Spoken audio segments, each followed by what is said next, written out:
Hey everybody, it's good to see everyone here today. Thank you so much for everyone who is joining me today right here. I really appreciate you guys for coming in. If you're right here, please do this. Do me a favor, all right? Like this live stream right here and share this live stream with someone. There's a video I'm going to share with you. This video, guys, it was 10 days ago here in Ethiopia when I was already here in Ethiopia. 10 days ago, I filmed and I say these words specifically. And today, I'm going to share it here with you. So before I share, because I already have this video right here, thank God I have it, I want you guys to like this stream. I want you guys to share this stream with somebody. Because these are the words of God, all right? I share with you these words 10 days ago. I was here in the live stream with Big E. And I hope Big E is here watching today. He's here. 10 days ago, I shared these words with you guys. And 10 days later, something big just happened. Not only that, let me say this, guys. I was supposed to leave Ethiopia on Monday. My ticket, it was for Monday. I was supposed to leave on Monday. I finished everything on Sunday, and I was preparing myself to leave on Monday. Guess what happened? The same day on Sunday night, there's this one guy, I don't even know. He's the new guy. I don't even know. He has his own initiative called Africa for Africans. He's going to launch his new initiative on Friday, Saturday, and Sunday this weekend. He came to the hotel. He begged me to stay. And I was telling him that, no, I'm leaving. I need to leave because I'm going back home. The things I need to do. He begged me to stay. And then he said, Mika, don't worry. We're going to change your ticket. You know, we're going to get you a hotel. We're going to do this and this. We're going to do this. Please stay. We stayed for like 1 hour debating because I was supposed to have a meeting in Tanzania.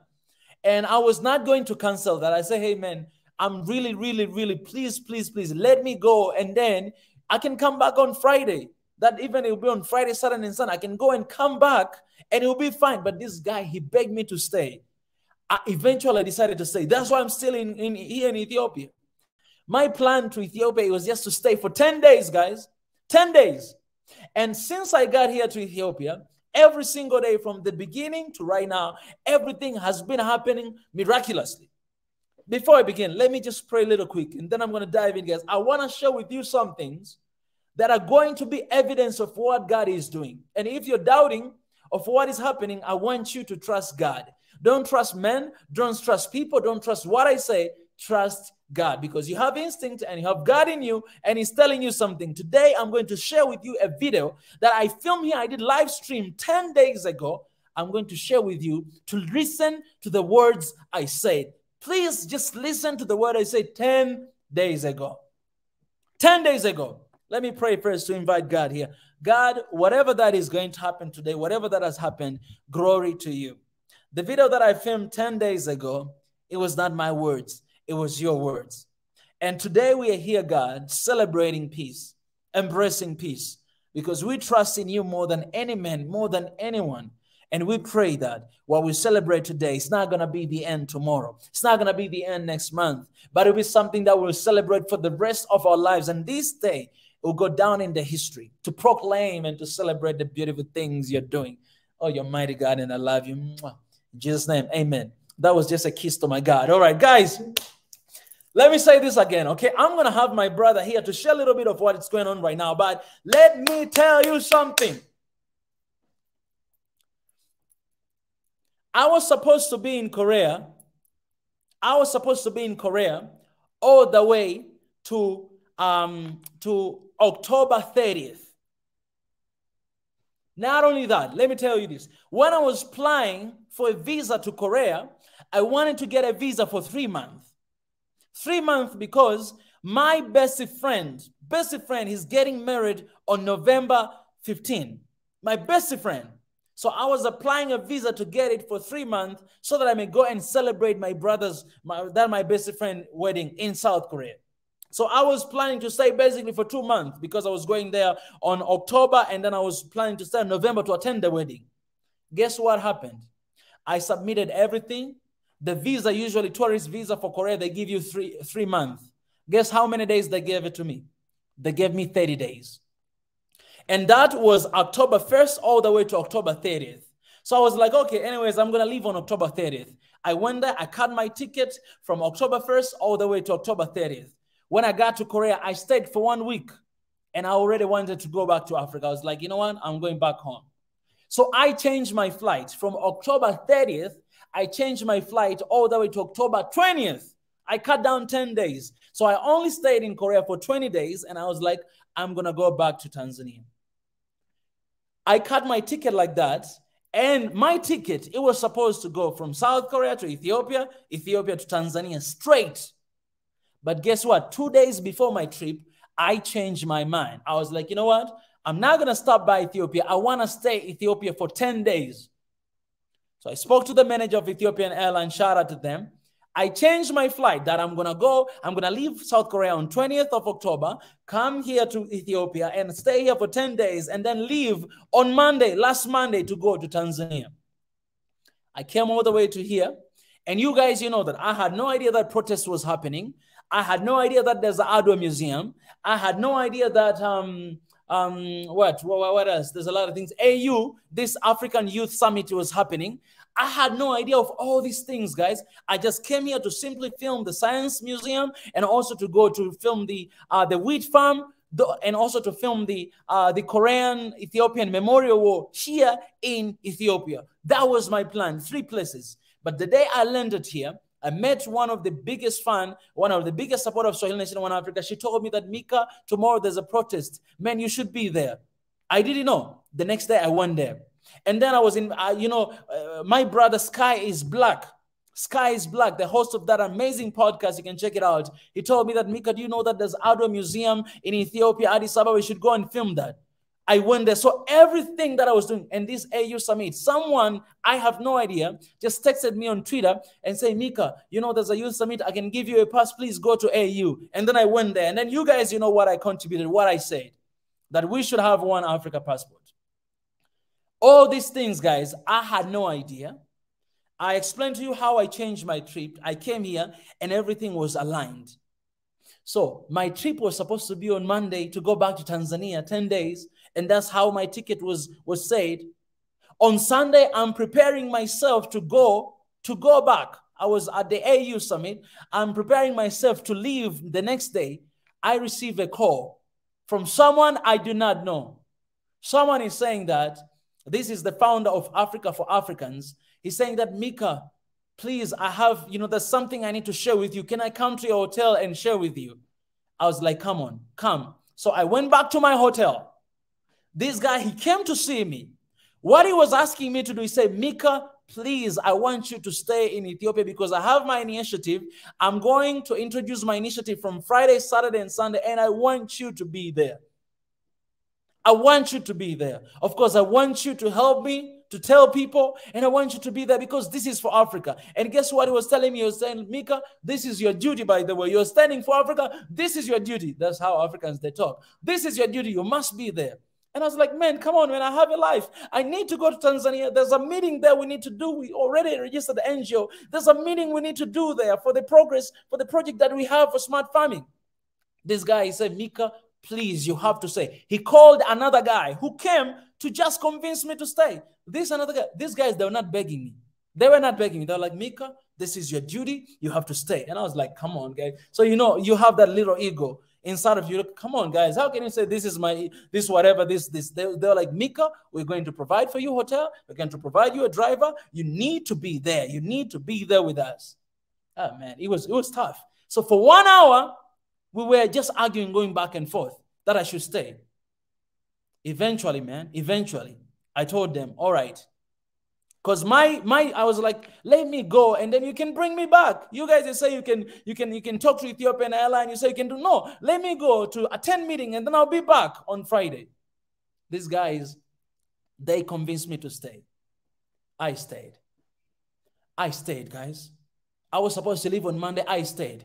My flight was changed to another week. Guys, I stayed. Last night, this is exclusive, guys. Last night,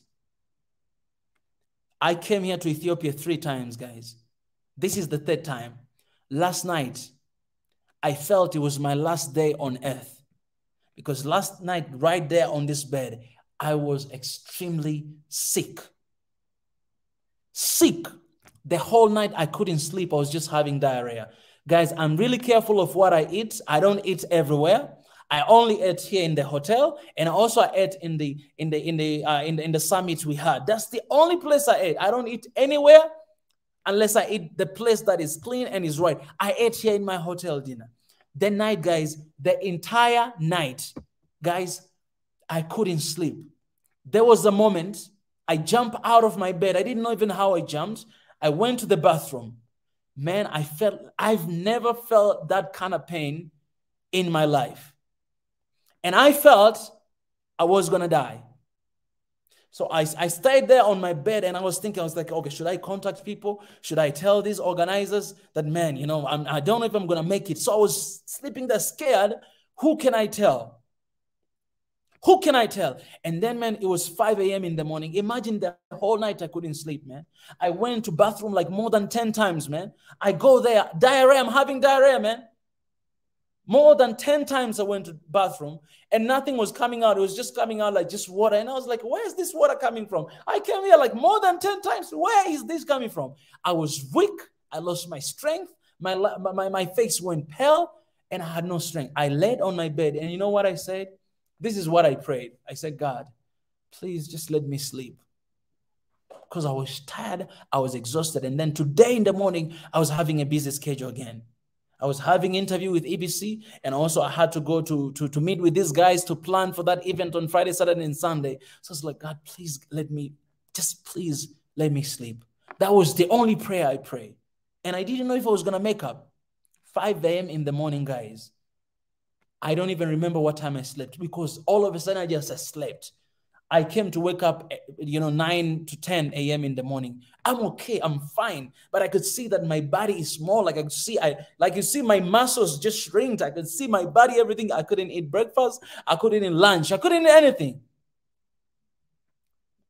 This evening, I went to the restaurant to eat because I was like, I need to go to eat somewhere to get strength for the first meal of the day. And then I'm receiving this news. So wait, why I'm sharing this with you? I want to share with you that what is happening on the physical world, it's actually happening in the spirit as well. Yesterday, whatever that was happening, the devil didn't want me to make out. He didn't want me to make out today to hear this good news. Let me tell you why I'm saying this is good news. I'm going to share with you a video. This is the live stream video I did. These are the words I say 10 days ago. Guys, 10 days ago. This was October 22, 2022. October 22, I shared this video. And there's a timestamp to this video. So if you want to prove yourself and if you want to make sure that what I'm saying right now is true, I'm going to share this link in the comment section for you to go and to watch for yourself. I'm going to play this video, guys. 10 days ago, I shared this video. These are the words I said. 10 days ago, October 22, 2022. Oh my goodness. Look at even that number. October 22, 2022. Oh my goodness. I don't know if you feel what I'm feeling, but God is in this place. Listen to what I say, and I'm going to repeat this today as much as I can. Listen to this. Something to happen. And I'm telling you today, 50 people watching here today, I'm telling you guys today, whether you believe it or not, God is going to do something in Ethiopia, and all of us, our mouth will be like this. Oh my goodness, I can't believe that just happened. All of us will be shocked, but it's ridiculous. I want to tell you this, Swahili Nation, One Africa, don't be shocked, because that is our God, and that is the nature of our God. Don't be shocked, because I'm telling you right now before it happened. I don't know when, I don't know how, I don't know what's going to happen, but I just know. And let this be testimony. Remember this video, and you're going to come, you're going to crop this, and you're going to share, because it's going to happen something, and we are all here for a reason. Because me being here is not me being here. It's the entire family of Swahili Nation One Africa being here. And God is going to do that, whether I say, even if I didn't say, he was going to do it anyways. It's not going to do it because I said it. No. The people of Ethiopia have been crying for years. The people of Ethiopia have been trying for years. Been crying, have been working hard for years. And you know what? I'll tell you this again. God heard your prayer. Whether you feel it or not, he heard your prayer. However ways you used, he heard your prayer. And he is going to come through, because remember that, Isaiah, that he has engraved you on the palms of his own hands. That's where Ethiopia, you're right there. You're right there. Like, do you understand what I'm saying? Like, you're right there in God's hands. You're right there. And let me tell you this. This is the fun story. I'm going to play this song for you. Oh my goodness. Now everything, it makes sense. All right. I'm going to play this song for you. You guys, you'll be surprised. I wrote this song. All right. I'm going to play this song for you. I wrote this song. Oh my goodness. Oh my goodness. I just read that scripture and I had no idea that I'm going to go through this. Telling you guys today, whether you believe it or not, God is going to do something in Ethiopia, and all of us, our mouth will be like this. Oh my goodness, I can't believe that just happened. All of us will be shocked, but it's ridiculous. You know, I want to tell you this, Swahili Nation, One Africa, don't be shocked, because that is our God, and that is the nature of our God. Don't be shocked, because I'm telling you right now, before it happened. I don't know when, I don't know how, I don't know what's going to happen, but I just know. And let this be testimony. Remember this video, and you're going to come, you're going to crop this, and you're going to share, because it's going to happen something, and we're all here for a reason. Because me being here is not me being here. It's the entire family of Swahili Nation One Africa being here.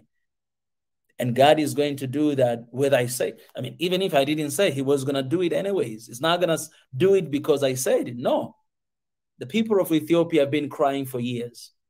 The people of Ethiopia have been trying for years. Been crying, have been working hard for years. And you know what? I'll tell you this again. God heard your prayer. Whether you feel it or not, he heard your prayer. However ways you used, he heard your prayer. And he is going to come through, because you remember that, Isaiah, that he has engraved you on the palms of his own hands. That's where Ethiopia, you're right there. You're right there. Like, do you understand what I'm saying? Like, you're right there in God's hands. You're right there. And let me tell you this. Now tell me that my God is not able. Tell me that my God is dead. Tell me that I did not include God in Swahili Nation. Tell me now that my God is not able. Tell me now. Where are you? Where are you, devil? Where are you, Satan? Where are you right now? These were words we said. I was there with Biggie on this live stream on October 22, 2022, that God is going to do something amazing, something great, something incredible, that all of us will hear, and our eyes and our mouth will be like, oh. That's what I say. All of us, oh. This will be our reaction. And I say this, don't be surprised when it happens, because that is the nature of our God. He does things beyond our imaginations. And I'm telling you, you can doubt it, you can question it. It's on you. It's up to you. I know my God can do that. And I know my God can sustain that. Because he just did it. He just did it. He just did it. He just did it. Tell me that my God cannot do it. Tell me that our God cannot change the mountain.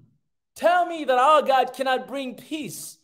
Come on, man. We always pray for peace here. We always push. Pray until something happens. At the beginning, at the end, we always do that.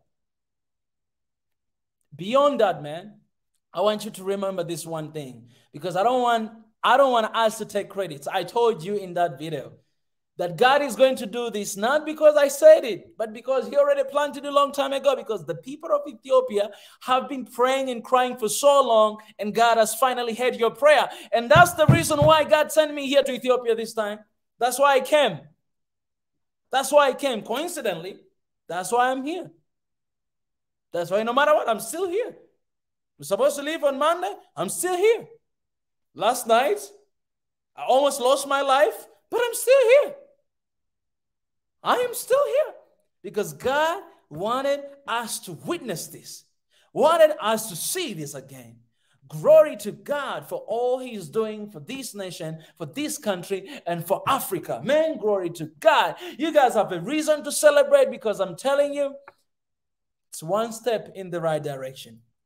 God has done it, and nobody can say no. When God says yes, no one can say no. When God steps in, nobody can say no. I'm telling you, God did it. God has done it. God is going to do it. And God is going to reconcile. God is going to change everything. God is going to transform. This is just the beginning of healing process that is going to happen when people turn back to God and cry their eyes out and say, God, we need you.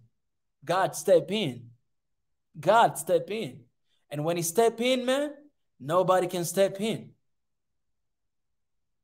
Everybody has to back out. And now, man, the celebration, I'm telling you, man, the celebration, I heard, I was talking to my friend earlier, that when they just saw this news, they were just shouting, loud noise. Ah! It's like celebration because look at what God did. This is what God can do. This is what God can do. You believe in him.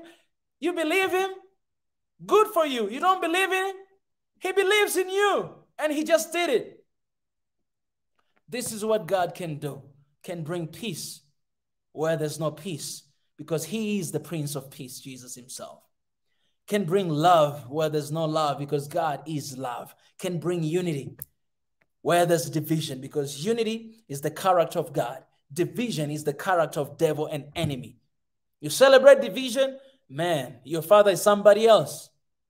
And we celebrate unity here today. And God just did it, man. God just did it. God just did it. Let me play this video again, man. 22 of October, 22nd of October, right here. Let me show you. This video came 22nd, 10 days ago. You see this? Stream 10 days ago. And Big E, he prepared this live stream, promote love, peace, and unity for Africa. You see that? And then if you go to the comment, this timestamp right here, if it wasn't God's purpose to be in Ethiopia, this is the first one, and the second, God is going to do something in Ethiopia. Let me start from here right now. Okay, let me start from here. It is the time. And God sent me here for a reason. He brought me here for that particular reason. Like when you look at it from the outside, I think you feel like, oh, wow, this guy, he came because of what is going on. Wow, he came because of the protests. He came because, like, that's how it looks like, right? And that's the simple definition you could have, like knowing that I'm here in Ethiopia this time. But you cannot believe me telling you that I had no idea. Like, I didn't know what is happening, what is going on. I had no idea. So basically, the conclusion that I'm getting right now, that I'm just sent to come here. The plan was to go to Tanzania, to deal with the project that we're working with, to meet up with the government to talk about this, because we need them on our side to be able to implement the plans we have. That was the plan. My team in Tanzania right now, as I'm saying, we were supposed to have a meeting with these different people, but we had to postpone because of my stop here to Ethiopia. So they say, okay, we're going to deal with it when I come back home. And we just opened the office. So I'm out of the office and we just opened. We don't have office, but I mean, we just got the license. So the simple conclusion I would say is that I've been sent here even without me knowing. Just think that, oh, I'm going to see my family. And I got at the airport that day, and you guys, you saw the video, me sharing about what I felt. I say those things without knowing what is going on in Ethiopia. Do you understand? Like, I know the bigger picture, that there's a situation happening in this region, but this is what I've been knowing all the time. I've been knowing this all the time for this, couple years now. I've been knowing that general idea. Back in the past, when I speak about stuff, when I did this, I knew the details. I went deep down. I talked to people close to me. I talked to Sadeke, I talked to Ebenezer, to Biki. I talked to different people, and I knew the details, and even to other people as well. But this time, it's different. I had no clue. I didn't know a thing. As if like information was just muted there. So I had no clue. But now I understand why I had to change that flight, why I had changed flight twice actually, and why I had to stop by here, and why I'm here. Now I know. And maybe I don't know 100%, but I'll keep knowing as I'm here. But I don't know whether you believe in God or not, but that's my life. And that's just how it happened. I'm no perfect man, but I know that there's something God is doing. I know it, and I can feel it. You don't have to believe it, but you don't have to believe if you don't have that faith, but stand with my faith. You understand what I'm saying? Like, if you don't have that faith, it's okay, but stand with our faith. Stand with our faith that there's something God is going to do, and it's going to be magical, and it's going to be powerful, and I cannot wait to see it. I don't know how it's going to happen. I don't know when. I don't know what, but there's something God is going to do. And he sent me here for a reason. For whatever reason it is, he sent me here for that reason. I said in that video when I got there at the airport that now, I said this. I said in a very funny way that, oh, now I should definitely find a house here. That's what I said. And I said I should definitely pray hard to find out, to know like what is really God is doing, like what is doing, because there's something. I said that in that video without knowing again. But that's how God does things. You don't need to know where you're going sometimes. I mean, when talking about spirituality, you don't need to know where you're going in every time. You don't need that. For me, the way my life works, I don't need that. I don't need to have plans of where I'm going all the time. I don't need that. Because sometimes I have all those plans and they never work. They work opposite. I know there's a time I'll need it, and I know there's sometimes I'm not gonna need it. I'm just gonna need to take a leap of faith and to work. So all these crazy scenarios of things that have happened, I shared with you guys what happened in South Korea when I was there. Man, it's testimony after testimony. It's like God was preparing something for something to happen. And I'm telling you today, 50 people watching here today, I'm telling you guys today, whether you believe it or not, God is going to do something in Ethiopia. And all of us, our mouth will be like this. Oh my goodness, I can't believe that just happened. All of us will be shocked, but it's ridiculous. You know, I want to tell you this, Swahili Nation, One Africa, don't be shocked, because that is our God, and that is the nature of our God. Don't be shocked, because I'm telling you right now before it happened. I don't know when, I don't know how, I don't know what's going to happen, but I just know. And let this be testimony. Remember this video, and you're going to come, you're going to crop this, and you're going to share, because it's going to happen something, and we're all here for a reason. Because me being here is not me being here. It's the entire family of Swahili Nation One Africa being here. And God is going to do that whether I say, I mean, even if I didn't say, he was going to do it anyways. It's not going to do it because I said it. No. The people of Ethiopia have been crying for years. The people of Ethiopia have been trying for years. Been crying, have been working hard for years. And you know what? I'll tell you this again. God heard your prayer. Whether you feel it or not, he heard your prayer. However ways you used, he heard your prayer. And he is going to come through, because you remember that, Isaiah, that he has engraved you on the palms of his own hands. That's where Ethiopia, you're right there. You're right there. Like, do you understand what I'm saying? Like, you're right there. God's hands. You're right there. And let me tell you this. This is the fun story. All right, guys, if you want, you can keep watching that video, because I went forward to share the song that I created, the song that I wrote a lot of years ago. This song is exactly about that scripture that your walls are right here before me forever. So it was basically a word of hope to all Ethiopians that, you know what? God knows what you're going through, and there's a hope in God, and He's going to do something in these days. And that's the reason why I'm here. I don't know when, I don't know how, I don't know what He will do, but I know He's going to do it.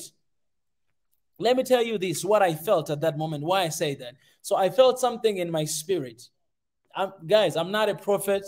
I'm not a pastor. I'm just an African who loves Africa. I'm just an African who loves so much Africa and don't want to see all these wars, all this chaos, all this misunderstanding, all these things happening in Africa. I just don't want to see no more death in Africa. That's who I am. So we pray about it. And that's our mission for love, peace, and unity. That's basically our tagline, love, peace, and unity. What would love, peace, and unity do to Africa? We stand for that. We believe that. We pray for that. So God speaking to us is not weird. It doesn't make me a prophet, doesn't make me a pastor, doesn't make me a holy man. No, it's just God. We are available. I am available. And He used this. And He used me to say those words on that day that God is going to do. So I'll tell you what I felt at that moment. I was here live with Biggie. Biggie, man, if you're here live, please come join me on this stream. I'd love to have this conversation with you. All right. At that moment, what I was feeling in my spirit, I was really emotional, and I really felt in my spirit that God is going to shift something. And I felt like I am here for that.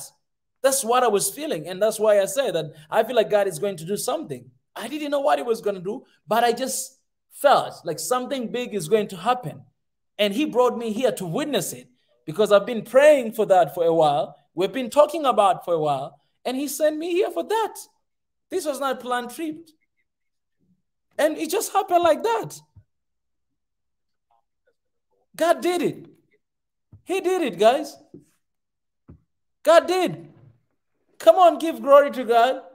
Give glory to God, man. We're going to give glory to God today. For 24/7, we're just going to give glory to God for what He has done to Ethiopia. And we're going to tell Him, God, we thank You for the peace that is here right now. We thank You for the peace to come. We thank You for the peace that is happening right now. We thank You for the peace that our kids and our children and our grandchildren will experience later. We thank You because this is the end. We thank You because this is the beginning of new era in Ethiopia and in Africa. That's what we're going to say. That's what we're going to shout. That's what we're going to thank God. We're going to give glory to God. We're going to forget for a second all the pains, all the struggles, all the hits. We're going to forget, and we're going to appreciate this moment right now that we've been given. Don't think about tomorrow. Don't think about 10 years later. Don't think about 1 year later. Don't think about that. Appreciate, experience, embrace this moment right now, because God is the God I am, and He's here right now. And at this very moment, you have to celebrate and to thank Him. If you don't want to celebrate, if you don't see a reason to celebrate, just thank Him for this process, because this process, you all know, is taking a long time.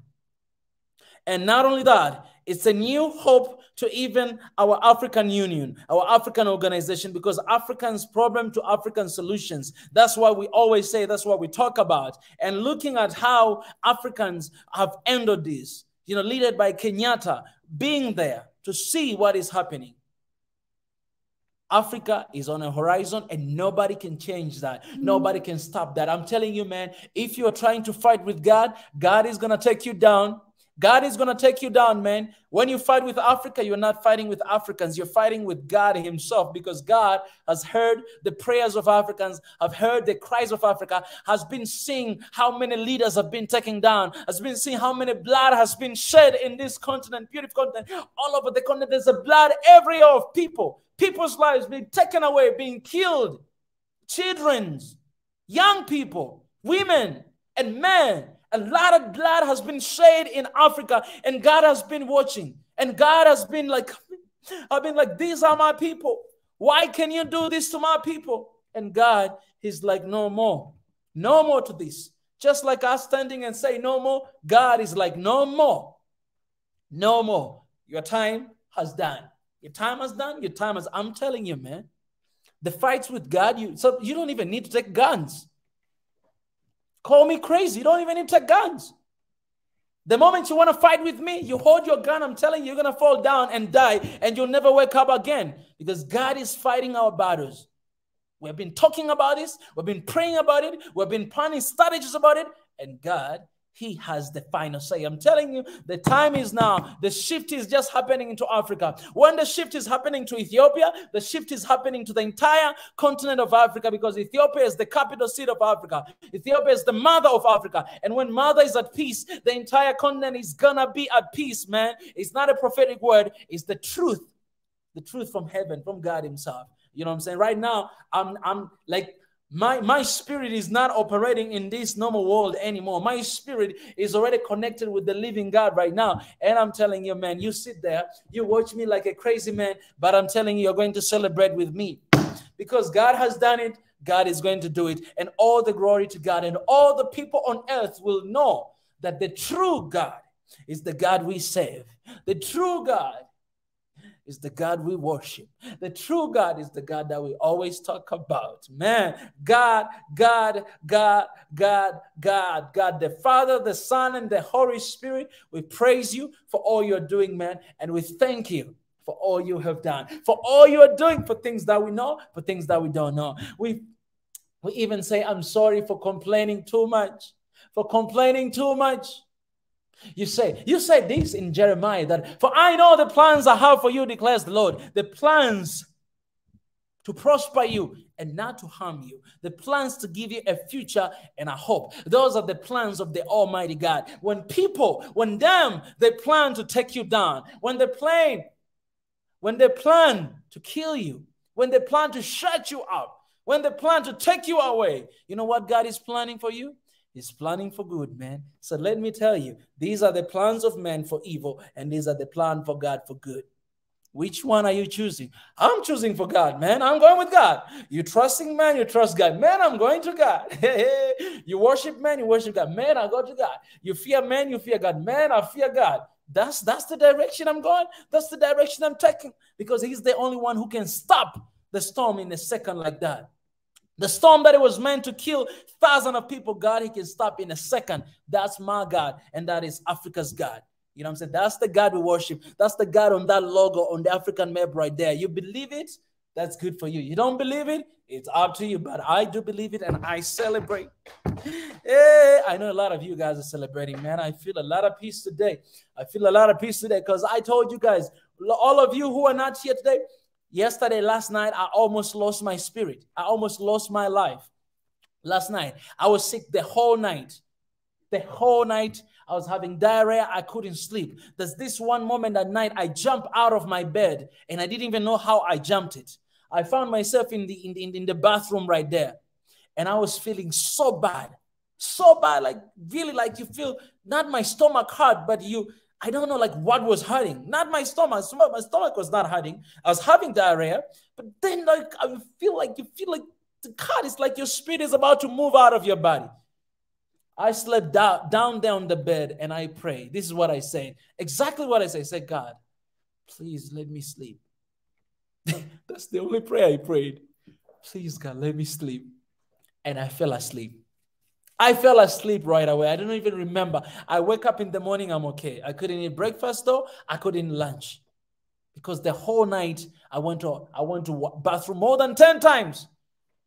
And I'm very careful on what I eat. I exercise very well. I don't take sugars. I don't just eat anyhow food. Yesterday, man, there was a moment I wanted to reach out to the organizers that I'm going to be here with them on Sunday. I mean, on Friday, Saturday, and Sunday. I wanted to reach out to them and to say, guys, I am sick. But now I know what devil was doing. Didn't want us to celebrate today because he knew that, man, we're going to lift the name of the Holy God here today. He knew that we're going to celebrate and say God is good and good is God. And nobody can stand against God. No you, no me, no our enemies, not anything, not evil men can stand against us. If God says yes, nobody can say no. And if God says I'm going to do it, nobody can stop it. So for a moment, today we're going to celebrate God. For a moment, I have my brother here right now to share with us a little bit of his thoughts and what he thinks just happened. And after that, we're going to continue to celebrate what God has done today. I'm not saying man, I'm saying God, because I show you guys the video 10 days ago, and today here God has done. Ismail Abdi, appreciate you for the super chat. God bless you. God did. God did. My brother Sadeki, welcome to the show. It's a pleasure to have you. Hi, Mika. Can you hear me? Hey, man, I can hear you loud and clear. Okay, good. What a day to celebrate. So, yeah, it's prayers answered for a lot of people, especially the women, the children who have suffered through all this, um, you know, big war, which was really unnecessary, and it is, of course, a mixed feeling for a lot of people. I understand that, and but it shows a lot. It shows God's presence. It shows um, resilience of all people who have stayed in touch with God, who stayed strong in praying for peace, who didn't give up on God, and it's also a relief for many because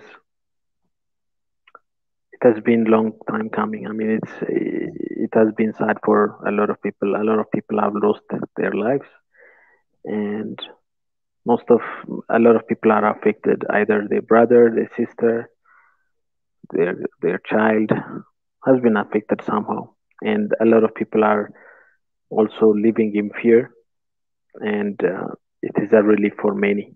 So when I saw the outcome, it doesn't matter what kind of outcome it is, as long as it brings peace. So I was hoping that they agree on something, and I was really proud of all the negotiators because it takes it takes a lot to really calm down from the pride that you may have and make some concessions uh, from both sides. So uh, you need to concede something, and it's not a contest. It's a heroism. Whatever you do for peace, it's heroism because it takes a lot of sacrifice. It takes a lot to calm down. It takes a lot to give away your pride, but at the same time you are doing it for the greater good. So congratulations to all of the negotiators. I really appreciate them. And at the same time, it's a really proud day for Africa because we did it by ourselves, and maybe God wanted us to know that we can do it if we really commit to it. You know, and hopefully a lot of us have learned something from whichever rhetoric that we had from before. And God works in a very mysterious ways, and maybe um, it might feel harsh sometimes, and many of us could lose hope in between. Many of us could say, okay, if there is God, this will not happen, right? And I'm sure a lot of people who are in the midst of all this war have said that. Maybe they may have thought God has forsaken them, but um, God keeps them in. I mean, God knows their heart, and this is not the end. I mean, it is just a process. All this life is a process. I feel all of us are united in spirit with God, so somehow every one of us will learn something from this. And it's not also a coincidence that Ethiopia would become a beacon of hope for many African countries because it solved its problems. Hopefully, it will be implemented in a very good way with no interference from others. Still, we are facing lots of challenges, of course, with lots of interference, but at least it shows that without the involvement of others, we can solve our problems if we really sit down and talk in a civilized manner. And since every African country has, and all countries in the world have their eyes open for this, and every focus was on ourselves, it's for a reason. It's for a reason. It's just to show God's grace, and it's to show that the resilience of Ethiopians. It shows the peace-loving nature of Ethiopians deep down in our hearts. And whatever mistakes that we have done, whatever wrongdoings that each one of us done, it's a time for healing. It's not a time for boasting about, winning or losing, or it's about God has won, basically, in the end. So it's about starting to pray again for the healing of the wounded, so that the scars that are left will be fading in such a way that it doesn't propagate to our children. It's a time to teach our children of our wrongdoings rather than, rather than telling them how many people were killed. It's nice at least to tell them how we made peace. We have now a history. We have now something good to tell our children.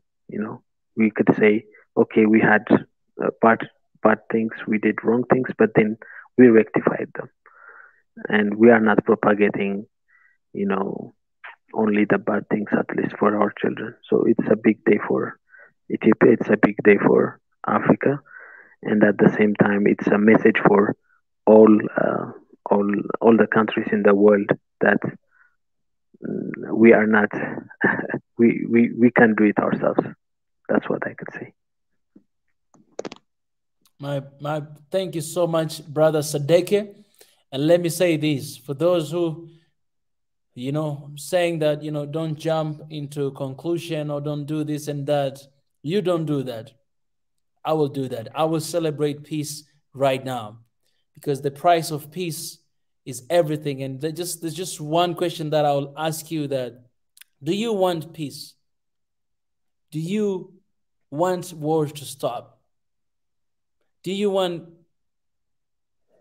not more people to die because of all these conflicts that we are having? If your answer is yes, then this moment right here, right now, it's a moment to thank God. It's a moment to celebrate for this great step that we are taking. The rest, God is going to do it in a second. Just right now in this moment, just appreciate God. Say, God, thank you. Thank you, Lord.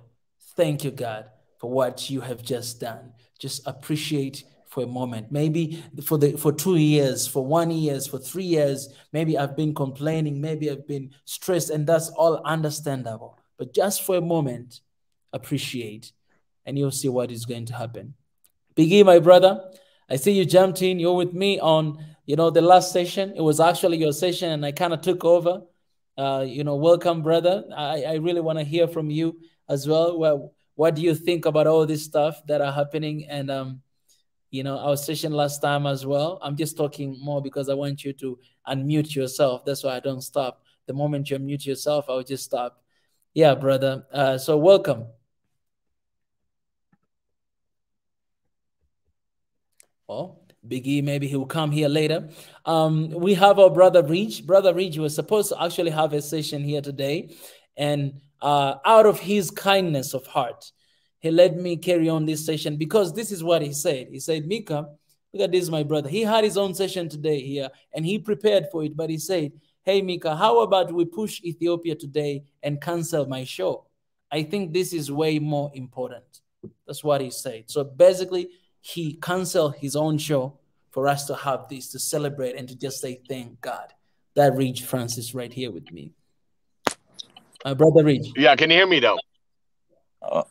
I can hear you, brother. Yes, one thing I would say, for all Africans, we have peace. Thanks to Xavier, he showed us what he can do. I've been promoting peace for 2 weeks on the road. We talked about it on our show. When you have to ask, and you shall receive. And he showed us miraculously. And everything that's been happening is his work. It showed us that me and Mika just aligning on that Saturday, and everybody else that was listening, promoting peace. That's all we did, promoting peace. Make sure that we got the peace, love, harmony, unity for Africa. And that shows big. I'm so excited, Mika. You know, yesterday I was sick too. You know, I was like, I don't know what happened to me. I I asked Mama, you know, I said, what's wrong with me? And she said, well, you know, you do this, you do that. And I did everything, like you said, you know, it was just an incredible feeling yesterday, the whole night. It was just another measure. I'm like, going, wait a minute, you know, are we in sync? And in fact, you know, a lot of people were saying, you know, are you prophesizing, you know, this thing is happening on that show? And this happened, you know, I mean, anything is possible now. You know that. Anything is possible. And this confirms with Swahili Nation One Africa family. You heard it, and it is happening, and we're going to go for more peace, for more love, for more harmony, and we're going to be unity, one Africa. And this is the best example that we were striving to get to this peace. We said no more for violence, no more war, no more bias, no proxy war. We said it all from the beginning. And Xavier, I really am grateful that you showed how powerful you are and you can make things happen in a blink of an eye. And this was not expected today.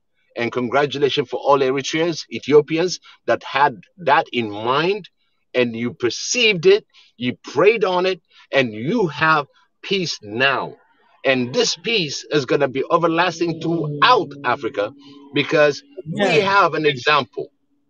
And that's how we're going to be praying for the peace in Africa, the whole Africa. We're not going to stop there.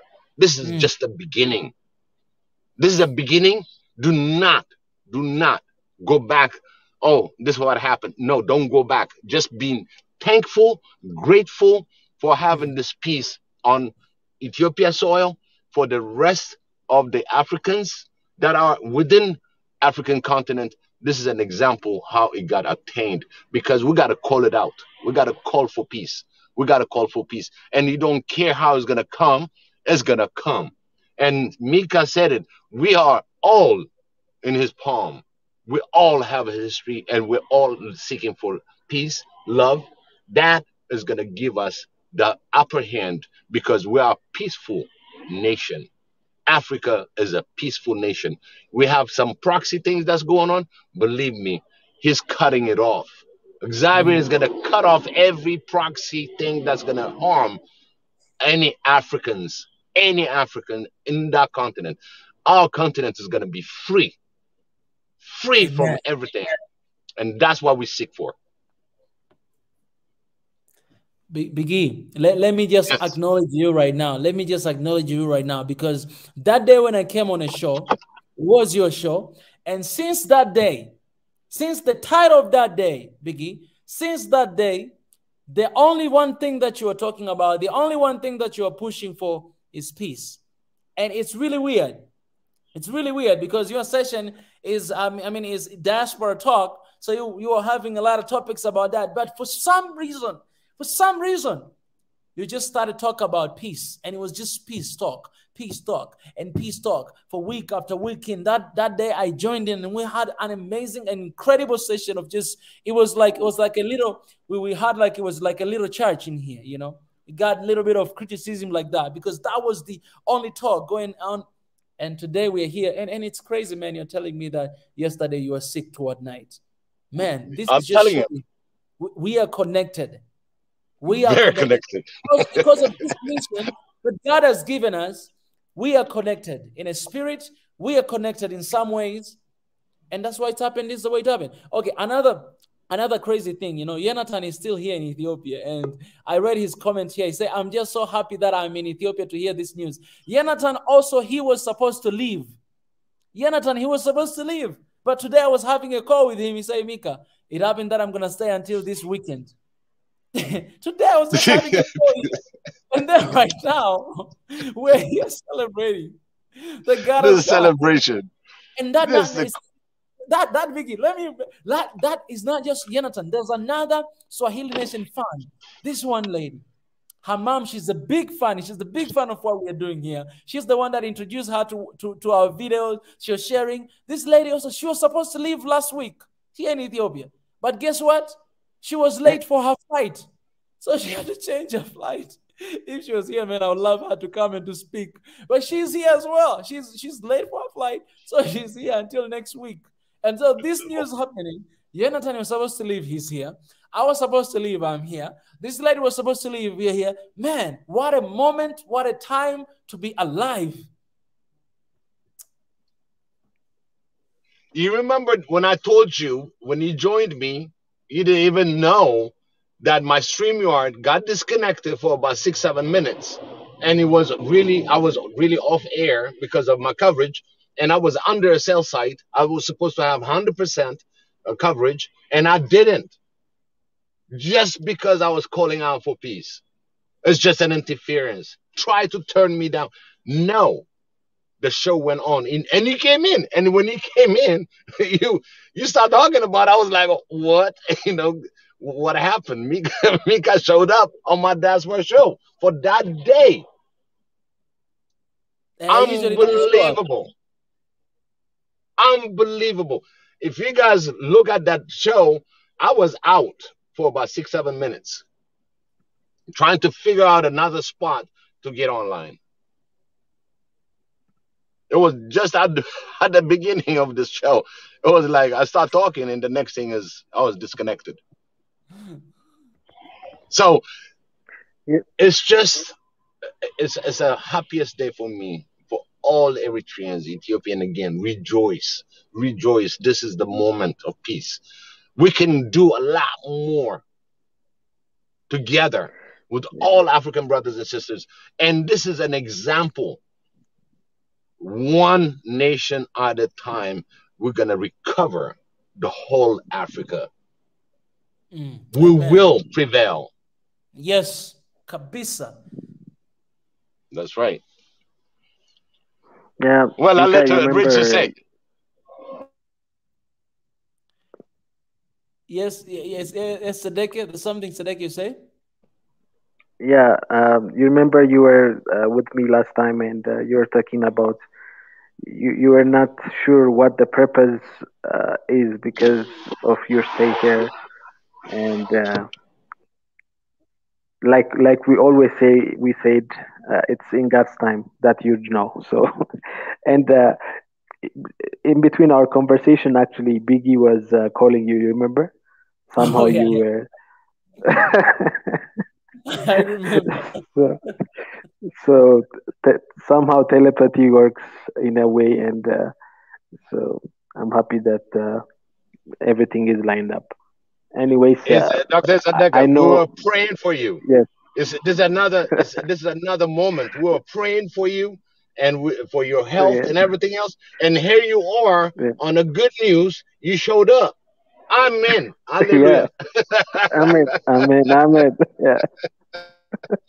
Amen. Amen. It's another thing. Yeah. Maybe, even I was thinking like, I that, Mika, I was telling you that I would like to come into the show, but I was really busy with a lot of responsibilities and so on. And I'm happy that I came at the right moment, so. Come back of Sadeke. It is the right moment.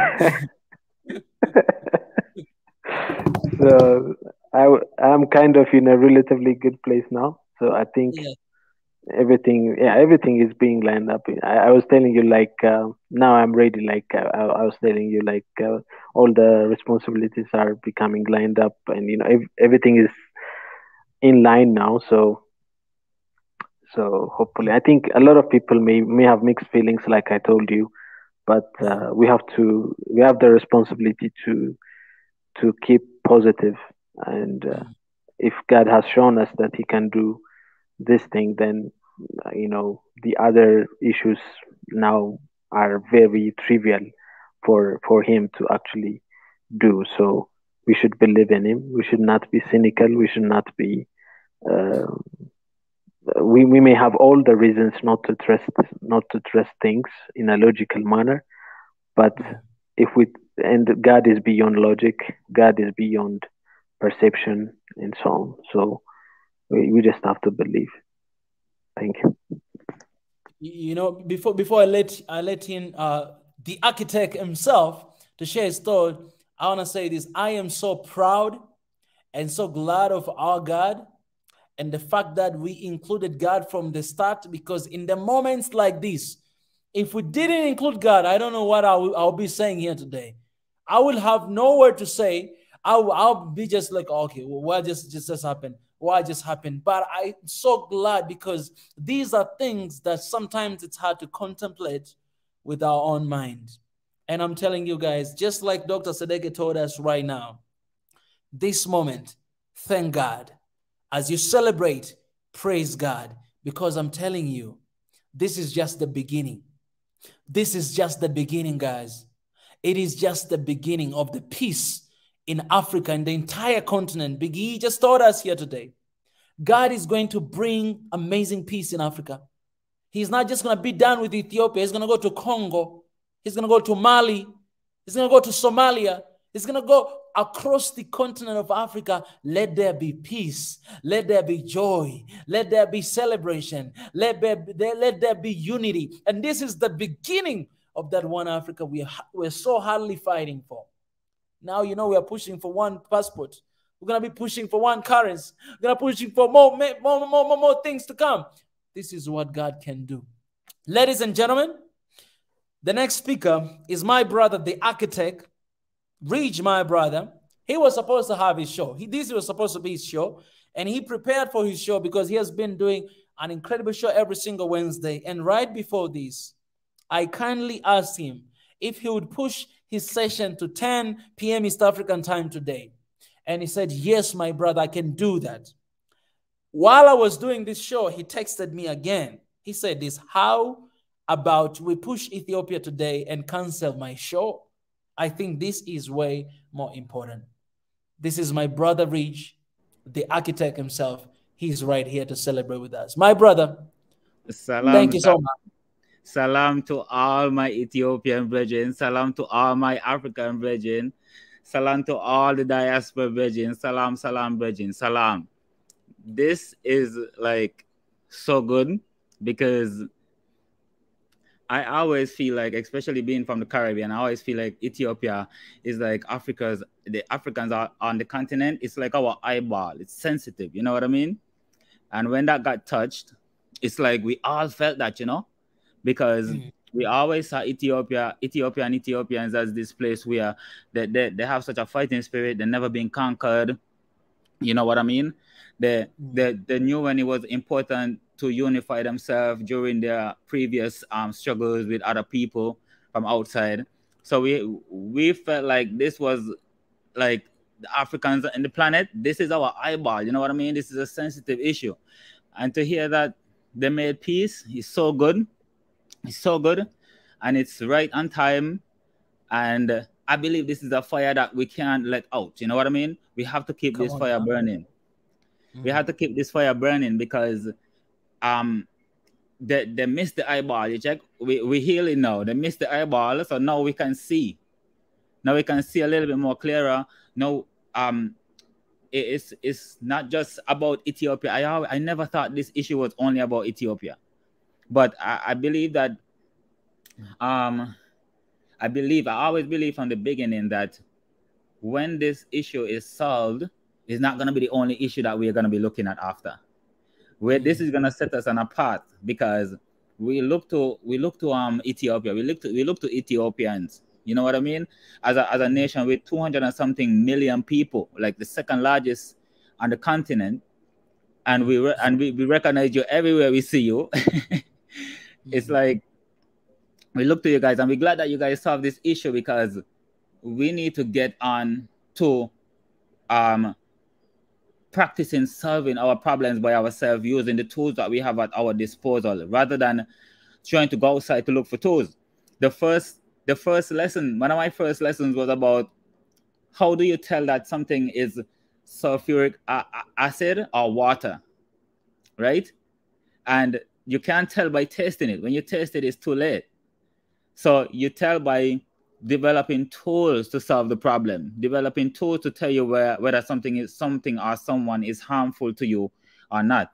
And I believe that Ethiopia is that place where we're gonna have these type of developments, where we develop tools to solve our own problems. We develop tools to find out if something that coming to us is whether harmful or not. We develop tools for all of these things, and I'm so glad. And Micah, if you would allow me, I wanted to show you guys how much in tune we are with each other, and that was my lesson today. Thank you, Michael. I'll just share my screen quickly with them. One. No, please, brother, take your time. Do it. Take your time, please. Thank you. I want to show them this because this is so important, Regin. And that was my topic today was about. It was about oneness. How do we achieve oneness? Do you see these images that we are looking at on the TV here? I mean, yes. on the screen. These are how creatures behave together. Other creatures, whether it be sheep or bees or fishes. This is how they behave when either they're in danger or they're going to a destination or they're just forming some type of unity.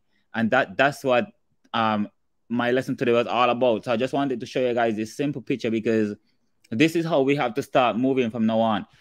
Like we discussed earlier in our earlier videos. When there's a problem in Ethiopia, we can no longer hold on to the nationalities that we had before. We all have to become Ethiopian. If there's a problem in Tanzania, we all have to become Tanzanian. It's just a name. Don't worry. You won't lose anything. You actually gain more than you lose with this strategy, with these methods. I hope that, my last thing I'll say is that, how should I put this? I want also that, I know that the African leaders, they just be listening to us. Some of them leaders, some of them are in foreign affairs, whatever government positions they have. But my message will be also to them is that don't just put African youths in a room. Don't just bring us in a room from all over the world. Give us the resources, human and material resources, in order for us to develop the tools to test whether something is harmful for us or not. To test whether to develop ways, to defend ourselves, to defend our image, to defend our peace. Peace can be defended in these ways as well if we get the resources to do so. So that'll be my little part there. But I'm so happy, man. I'm so happy. Like I'm so happy. I don't even know what else to say because I myself want to see. I want to see Ethiopia in its glory. You know what I mean? I don't want to see it broken when I go there. And I've never been to the continent, but I'll definitely be there soon. Yeah. Come on, brother. Come on, brother. You're welcome. Let me acknowledge you, Rich. Let me acknowledge you because people, they don't know this, but let me acknowledge you by saying this. I always say this one word that I got from Rich. Rich, he mentioned once, and I took it, and I made it my own. We made it our own, and we're talking about it all the time. He said this. He said, when Ethiopia is in trouble, all of us, we should be Ethiopian. The first person to name that, it was Rich. He mentioned that as we were doing live stream long time, and I took it, I tweeted it, and until tomorrow is the only word I say. Come on, credits to you, Rich. Rich, you say that, and we took it. And I have to acknowledge you today because I say that everywhere I went, and it's not my word. You said it, but the moment you mentioned it, I resonated with it, and I was like, yes, this is the right thing, that we should all be in trouble when one country is in trouble. We should all celebrate when one country is celebrating. And standing for Ethiopia, the mother of Africa, the only independent country, the country that it was never colonized, standing with it in this moment of trouble. it means everything for the rest of Africa. Prophetically, even physically, it means everything. And I'm telling you, this is just the beginning, because this country is shining. I've been saying this ever since I came here to Ethiopia. I've been mentioning only 2 messages. Focus on the light, the first one. Yeah. Second, remember who you are. This is the light we are talking about, guys. This now is the light. You see what happened when you focus on the light?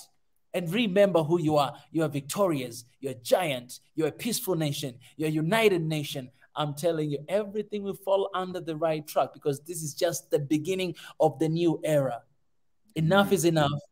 And now we're just going to shine, guys. This is the moment to shine, Africa. Tap in it, tap in it, tap in it, tap in it. Don't scare. Don't be afraid. Don't be skeptical. Celebrate this moment and tap into that moment. Yeah? We all feel the energy right here, Rich. We all feel the energy. Energy, the energy. You talk about it all the time. Yes. Can you do that again, Rich? I would love to hear that again. Come on, this is the moment, my brother. Energy, energy, energy. Come on, somebody. That's what I'm talking about, man. See, like, just if you imagine, right? Just imagine 1.4 billion people gonna be on the continent soon, right? And just imagine everywhere on the continent where there's an issue, these light represent, like, let's say these light represent our thoughts, our consciousness, right? Just imagine a problem is in Ethiopia, and all these lights from the whole continent just moving towards Ethiopia. This is how you build one consciousness. You build that to collective engagement with your problems, but it must be a collective engagement. It can't be, oh, these are just Ethiopians, let's left them to just handle their problems. Oh, these are just Somalians, just leave them over there because they're not like us. It can't be like that. It have to be a collect. You have to engage. We have to engage with our problems collectively, no matter where we're from.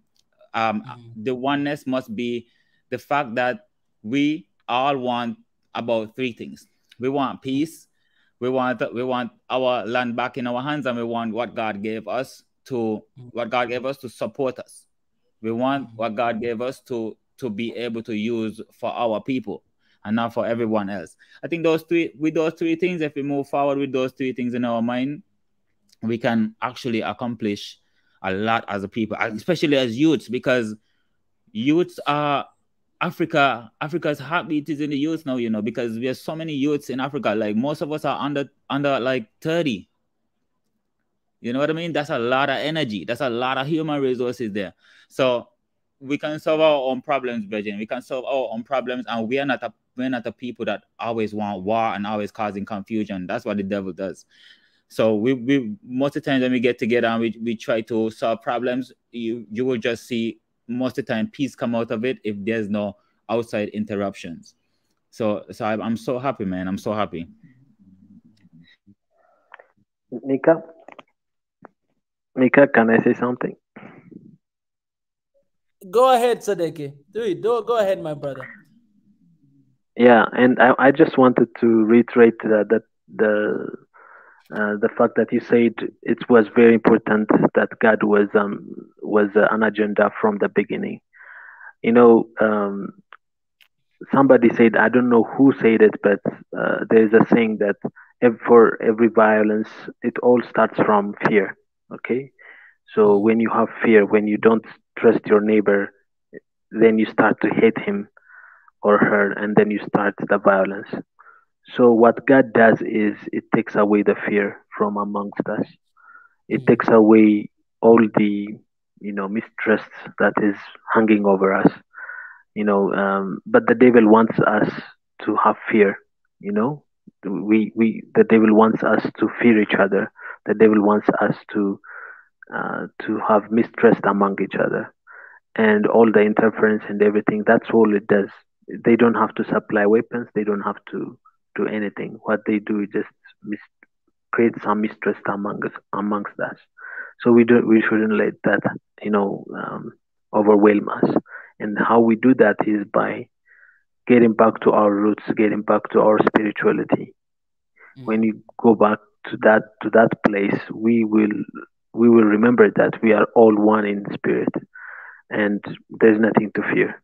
If you love each other, if you share, there's nothing to fear. There's no there's no danger, that's imminent. So of course it takes a lot to actually do that. It takes courage to trust each other, but this should be a start. This should be, I mean, the biggest step the leaders have taken, and it's each one of us have the responsibility to build upon that. And I had conversations with colleagues of mine who have families stranded in Tigray, and these are my brothers. And I had a conversation today with one of my colleagues who is a Tigrayan, and he told me, like, if there is nothing to discuss if there is fear. That's what he told me, Yeah. And my family is in fear. At any time things may go out of hand. And he's already in fear. And when there is fear, there's nothing to talk. You don't talk about logic. You don't talk about anything. So what I told him is, I will just pray to take away all that fear out of all that, and I trust in God that things will be better. And I'm glad to text him just before a few minutes ago. I told him, like, okay, I'll continue to pray, and I hope there will be a reunion with the family. So we have to create that positive energy, because we have to heal, we have to reconcile, and a lot of people have suffered, and each one of us have the responsibility. It's not the time to talk about the individuals or the parties who are responsible or something like that. It's a time they have done their job. They have, whatever mistakes were done before, it's already passed, and they have done the right step to actually do the right thing. And it's each one of us have the responsibility to build up on that. So that's what I want to say finally. Thank you. Thank you so much, my brother Sadeke. That's really powerful. That's really amazing. Let the peace reign, Johnson. Yes, amen to that. Let the healing begin. Amen to that. Tonight, today, right here, right now, we're going to take a moment to celebrate peace. We're going to take a moment to celebrate what has just happened. And then tomorrow, we start talking on how can we heal? How can we reconcile? How can we move forward from this? But let the peace begin, man. There's a peace. Let there be peace. This moment right here is just the beginning of everlasting peace in the beautiful continent of Africa. Because God, He's the father of this continent. I'm telling you guys. And everything is just falling on the right path right now. God is in control, and no one is there to stop. Maybe you have doubt. Maybe you have fear. Maybe you have worries. I'm telling you, just stop for a moment. Breathe in, breathe out, and say, God, thank you for this oxygen. Because the same way I'm breathing in and breathe out, the same way the people of Tigray, they're going to breathe in and breathe out. The same way the people of Ethiopia, they're going to breathe in and breathe out. The same way the people of Africa, we're going to breathe in and breathe out. And just to enjoy this beautiful continent God has given us. I'm telling you, God is in control, and this continent will never be the same again. Today, just today, in the episode I shared, the episode about the wheat production. If you guys haven't seen it, I will share it again right here for you guys to go and check it out. I'll share. I say this: the day Ethiopia unites, the whole world is not going to be the same again. That's what I say specifically. Africa, the whole world. And God has just done it today here. And He's going to do it again. And if you're worrying, if you have anxiety, if you have fear, I want to give you this one scripture in Peter 1:5-7. It says, cast all your anxiety on Him because He cares for you. Cast all of your fears on Him, on God. Cast off all your burden on Him, on God. Cast all of your troubles. Cast all of your anxiety. Cast all of your depression. Cast all of your weariness on Him because He cares for you. That's what He said. That's what God says. He cares for you. Let's tonight celebrate this moment. Let's cast all of our worries. I know we're worrying what's going to happen tomorrow. Well, what if we wake up and then we see something is happening? What if this? What if that? What if? You have no idea what is going to happen tomorrow. God knows it. So let's cast all of this what if on him, because he knows better than we do, and he has the better plan. Yes, a lot of casualties happen. Yes, a lot of bad things happen. Yes, a lot of evil things have been done. Yes, a lot of blood has been shed, man. So many things. I know, man. I know.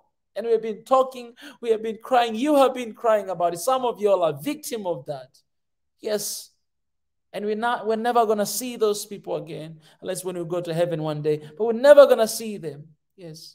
But for tonight, just tonight, say thank God. Even if you do not understand, just thank God. Even if your heart is like, but I don't understand. But why, God? But why these things? You let it happen. Why? Maybe you're wondering like that. Just today, even if you don't understand, just say, God, I want to thank you. Even if you don't understand, just that gratitude moment, gratitude attitude. It's very important for the step that we're going to move forward. Even if you don't understand, even if you try to be skeptical, even if you try to hold back the celebration, don't hold back. Just celebrate today, because you have right now, you have today, and you have no idea what God is going to do tomorrow. You have no idea what God can do. Do you know what God can do? You know that God can just take all those bad guys in a second, just shove, they're gone. Do you know that? Well, let's leave it to God. You don't know what God is going to do, but right now, just give him thanks, because that is very important for the next point. We are going gratitude, gratitude, gratitude is the right attitude at this very moment. Everybody, gratitude, gratitude, gratitude. It's the right attitude at this moment. I feel like writing a song right now. Gratitude, gratitude, gratitude. It's the right attitude. I think we got another one coming. We got another one. Gratitude song coming. About gratitude. Definitely. Yes. Come on. And the moment this is the moment, you see, where we're going to be. We have asking for peace. Now that we obtain the peace, we're happy. And love exists within that happiness. Just shoot out for all the love that you can spread, and make sure that you have Xavier in your heart when you spread that love, because it will destroy Satan. It will destroy the enemy, because we don't want that enemy to hop from one to another. So we make sure it's destroyed within our own happiness. We have found our own love to one another, and you increasingly put that reflection. Hug everybody that you see on the street. Just give them how thankful you are. Express it. Express it. And that, I think the whole Ethiopia really is in this happiness that the war has ended, is done, dealt with. Now we promote love, unity, love, unity. That's what you got to promote now in your heart. While you're happy, just being grateful for what he showed you, and then promote love and unity. And the word unity is a whole another dimension, because it can only be obtained when you have peace, love, and harmony. That would bring you the unity. So we got two things to do: the love, the harmony. The harmony part, where you're gonna unite us. So we got two more to go. While we're excited, while we're happy, just promote that in your mind. You'll be fearless, because when you're happy, you have no fear in you. You're happy. You have even when you're happy, you want to hug, you want to touch someone, because we are incredibly designed to live among each other with love and harmony by design. When Xavier created you, that's the way he designed you. We cannot live separate. We're always going to need one another. And that bond is love. And that love will create harmony. That harmony, unity. That's how we're going to keep praising Xavier, to show us that unity, to give us and strengthen us as one unit by caring for the rest of mankind. Because that's how they designed by default. That's the way we designed. That's the way he created us. So we promote him for helping us and glorify him, and we'll see much more, much more. So this is the beginning again. And this beginning, we got to harness it and transfer it throughout the continent. We learned a lot. And Brother Reggie, you said something that is the key, is to build the tools. To build the tools before things happen. We identify it, we get together on it and button it. Because we can stop a lot of unnecessary wars that can be created. Specifically proxy war. If it is within the Africans, I don't think we should have any problem with that. We can deal with it. But when it comes on an interference and there's somebody else's hand outside the continent, we have issues. That's the thing that we got to make sure that the tool works throughout the continent. Yeah, and you remember too, Biggie, we always talk about the African Union, right? We always talk about the African Union. Some of us are like, our faith in it is not too good right now. Right. Some of us are challenging others who don't have faith in it. But just remember, guys, it's just a tool. It's just a tool. And it's supposed to be our tool. We shouldn't allow anyone else to use this tool against us. This is our tool. We are the youth of Africa, wherever we are in the world. This is ours. So this tool was also used. This is the tool that was used to solve this problem. You see what I mean? So yes, sometimes I think that sometimes we don't give these organizations credit enough, and it's because our hands are tied ourselves. You know, so we think that their hands are tied as well. But just remember, guys, it's just a tool. It's just a tool, and it's supposed to be our tool. We shouldn't let anyone else use this tool to do anything to us. Use these tools to protect our image. Use these tools to protect ourselves. Use these tools to solve our own problems. Use them to solve our own arguments that we have and disagreements. It's just a tool. They can be, and it's not time for us to start to keep cutting down our tools, destroying our tools, and that was the mentality, is still the mentality of a lot of Africans around the world, that nothing in Africa is basically for them, it's just for everyone else. We have to chop down this tool, we have to destroy it. But if you destroy the tool, then you have to go back and build a whole new tool, and it's almost not even just like a tool, it's a tree. If you destroy the tree can't bear any fruits. So you have to protect the tree, use the tree, so that the tree can bear fruit, so that you can use those fruits now and take the seeds and plant more trees. You know what I mean? Not go and cut down. I always want to cut down the tree, then the tree don't get a chance to grow and become solid. The tree just remains weak. So these are just tools, Bridget. These are just tools.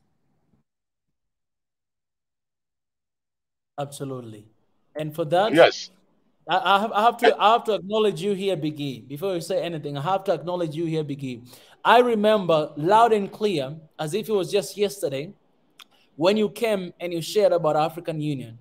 And if I want to be honest with you, I was very skeptical when you came with an idea that we have to support it, like in a way that we have to make sure that we are the one that we funds the African Union. We have to make sure, like, we have to work in a way that we'll be able to collaborate, to work together, because you look at the vision, of African Union 2063, and then you're talking about it, you say, I think this is something that we should pursue. And I remember me personally, I was like, no, the first time, that's what I said. And I mentioned that because of all the reputations we hear, everything that we say. So right now, Reg, what the architect is saying, it's really nice, because you look at this, you say, and if you realize, like, since I went to AU and, and what we've been trying to share right now about, one passport and everything, if you see this organization is been, like, supported by, by the Westerns. But we as Africans, we can actually support it so that this tool can actually be more effective to us, to answer our needs and to do everything they can do with all the power, with all the courage, because all the power comes from the people. Who people? Africans. Power comes from the people. But as long as this organization is being funded by someone else, power is coming from someone else. It's coming from that money that is coming from the outside. So in this case, you started to push a while back, Biggie. You came with this an idea. And, you know, and right now, as Regis sharing here with us, that we need to give credits to whom it's due. It's true, we say glory to God and for everything God has done. But in this peace talk and this process, we have to credit African Union for stand tall and to make sure that this peace is happening, this talk is happening. Africans' problems, African solutions. And that's what just has happened. And remember also, Micah, like, I remember I myself, I have to say, I was so disappointed that the African Union never did anything about Libya. So I'm glad that they did something about Ethiopia this time, because come on, like they have to. They can't. We can't watch our brethren just get destroyed and not go across the border just because someone makes some invisible borders between us. You know what I mean? If someone is in problem over there and it's just over there, right? Don't just study and just do nothing. Like, these are all individual lives are being lost here. These are individual, unique human beings. I think that sometimes people forget. People who promote war forget that when people die, when a war starts, it's not just a war starts and then you just hear it on the news and you go sleep. I think that's what they just really think that the reality is. But the reality is, people are unique, individual people are using their life. Somebody's dream is getting taken away. You know what I mean? Someone's idea is being taken away from when these people die. And then you have a whole generation that doesn't go to school, you know, don't get to communicate with the outside world. A whole generation that's traumatized, in fear, thinking that, looking over their shoulder and everything, you know.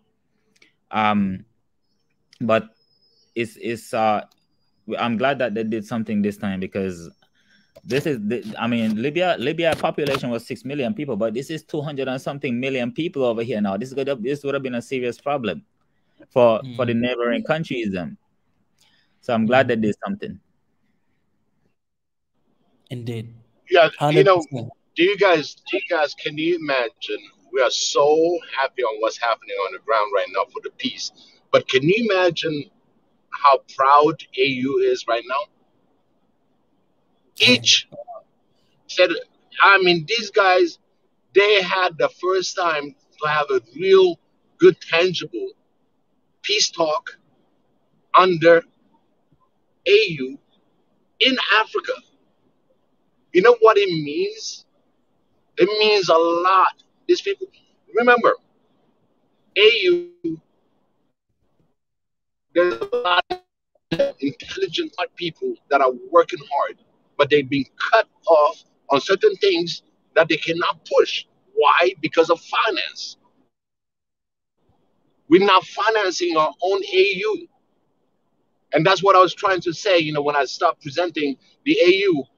Okay, it's an organization that we have created collaboratively with all 55 states, and we want to make sure that it's being funded by us, just like the GERD, just like the GERD that we have, the Grand Renaissance. We have to fund our own AU.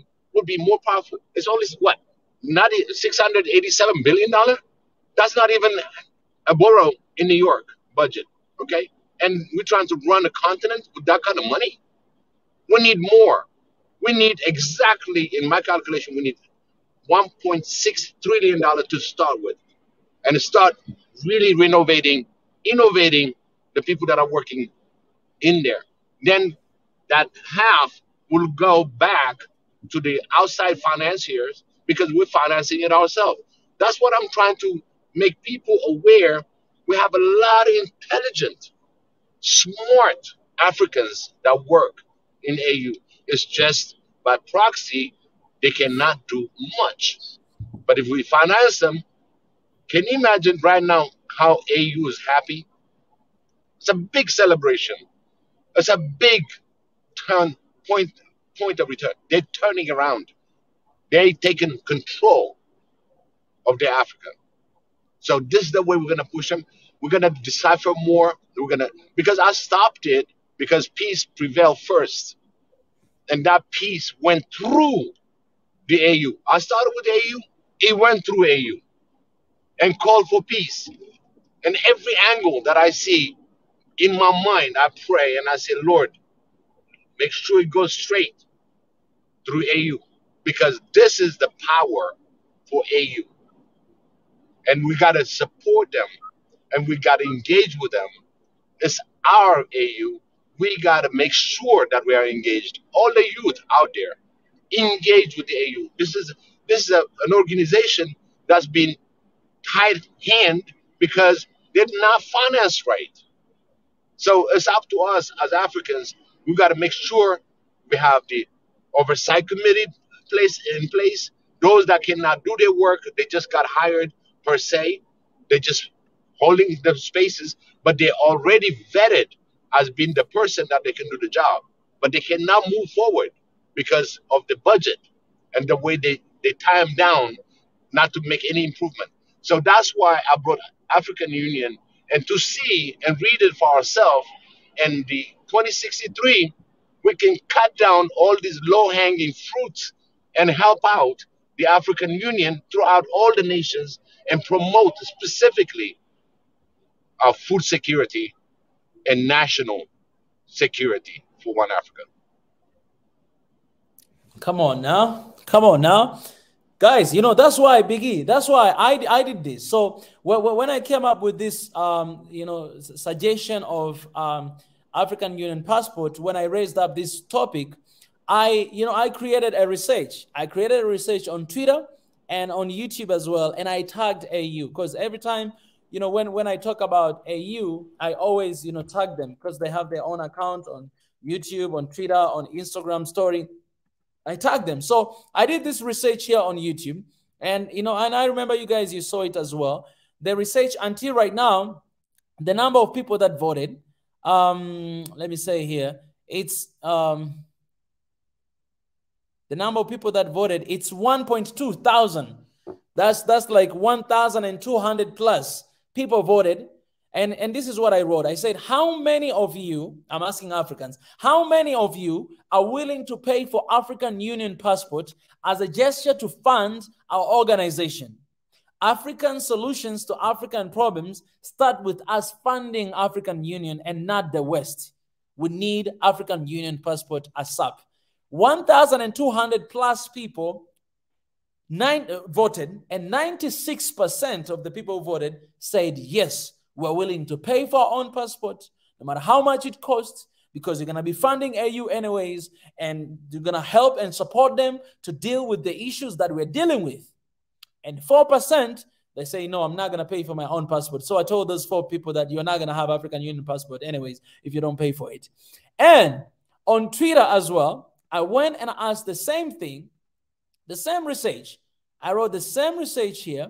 And let me show you. Let me show here because I love the.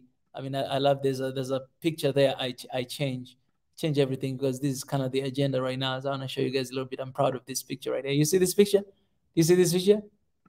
See that? That looks good, right? One Africa, one passport. That looks really good. Even the cover photo of YouTube we changed as well. So the same thing. I went to Twitter and I asked the same thing. All right. I asked the same thing a little bit down here. I want to show you the research. I asked the same thing down right here. Yes, right here. 151 people voted. This is already done. And 95.4. Remember on YouTube it was 96, but here 95.4 people said, yes, we're willing to pay money for it. We're willing to pay for our own passport. We're willing to support African Union to do their work properly. We're willing to pay money for it. And 4.6%, they say, no, we're not willing. So the same thing is that like the same percent. There we had 4, here we had 4.6. You know, maybe they're not even Africans. And also another fan of Africa, of Swahili Nation One Africa, sent to me this passport. This passport I didn't create. Somebody just designed it and sent to me, just the ideal. It was like, you know, look at this, how it looks. It's beautiful. The passport, and then you have the logo there of African Union, then African Union, the people of Africa. And down here you have the African map with a lot of, you know, different flags from Africa. right? And I had to share it and ask people that, okay, guys, you start designing African Union passports. Whatever you have, just send it to me. I'll be sharing this and I'll be tagging African Union as well for them to see that we're serious about this. Otherwise, you're going to make this passport on our own if they don't make it, right? So you see, people are willing. The people of Africa, they said, we're tired. We're tired. We want this for ourselves. And one thing I want to share here, the one thing that I experienced in this young African leadership, one thing that I experienced, you know what has happened? The young people who came here, this is what they said. They said, AU, we understand, we have seen your plan for 2063. We have seen the vision of AU for 2063, but we don't understand why it has to take that long time. Why not now? You see how young people say? You see how young people say? They say, we do not understand why it has to be 2063. We want everything you say that we want it to happen right now. And so when you go to that, that's when you go to this point of finance. Maybe this is because there's no finance. Maybe this is because, you know, you need to go through these codes that if you get this, you're going to need to keep to wait until 63 to do this. But now African people are like, no, heck no. African Union, let us fund you. Let us give our own money for this organization and let's work for our people. The first thing, we have peace today here in Ethiopia because of the beautiful work that, of course, the government of Ethiopia and AU has done to make sure that it's coming to peace and all sides. Kudos to that. Now, way forward. We need to make sure that these organizations have so much power, and the power is us Africans who are going to stand and be like, this is our organization, and nobody's going to say anything. We need one African passport. We need one currency. We need one army. We need one whatever. We need a central bank. We're going to stand together and be like, African Union, don't worry. Money is going to come for us. Passport, you're going to pay for it. And the money will be used to accomplish all this plan that we have.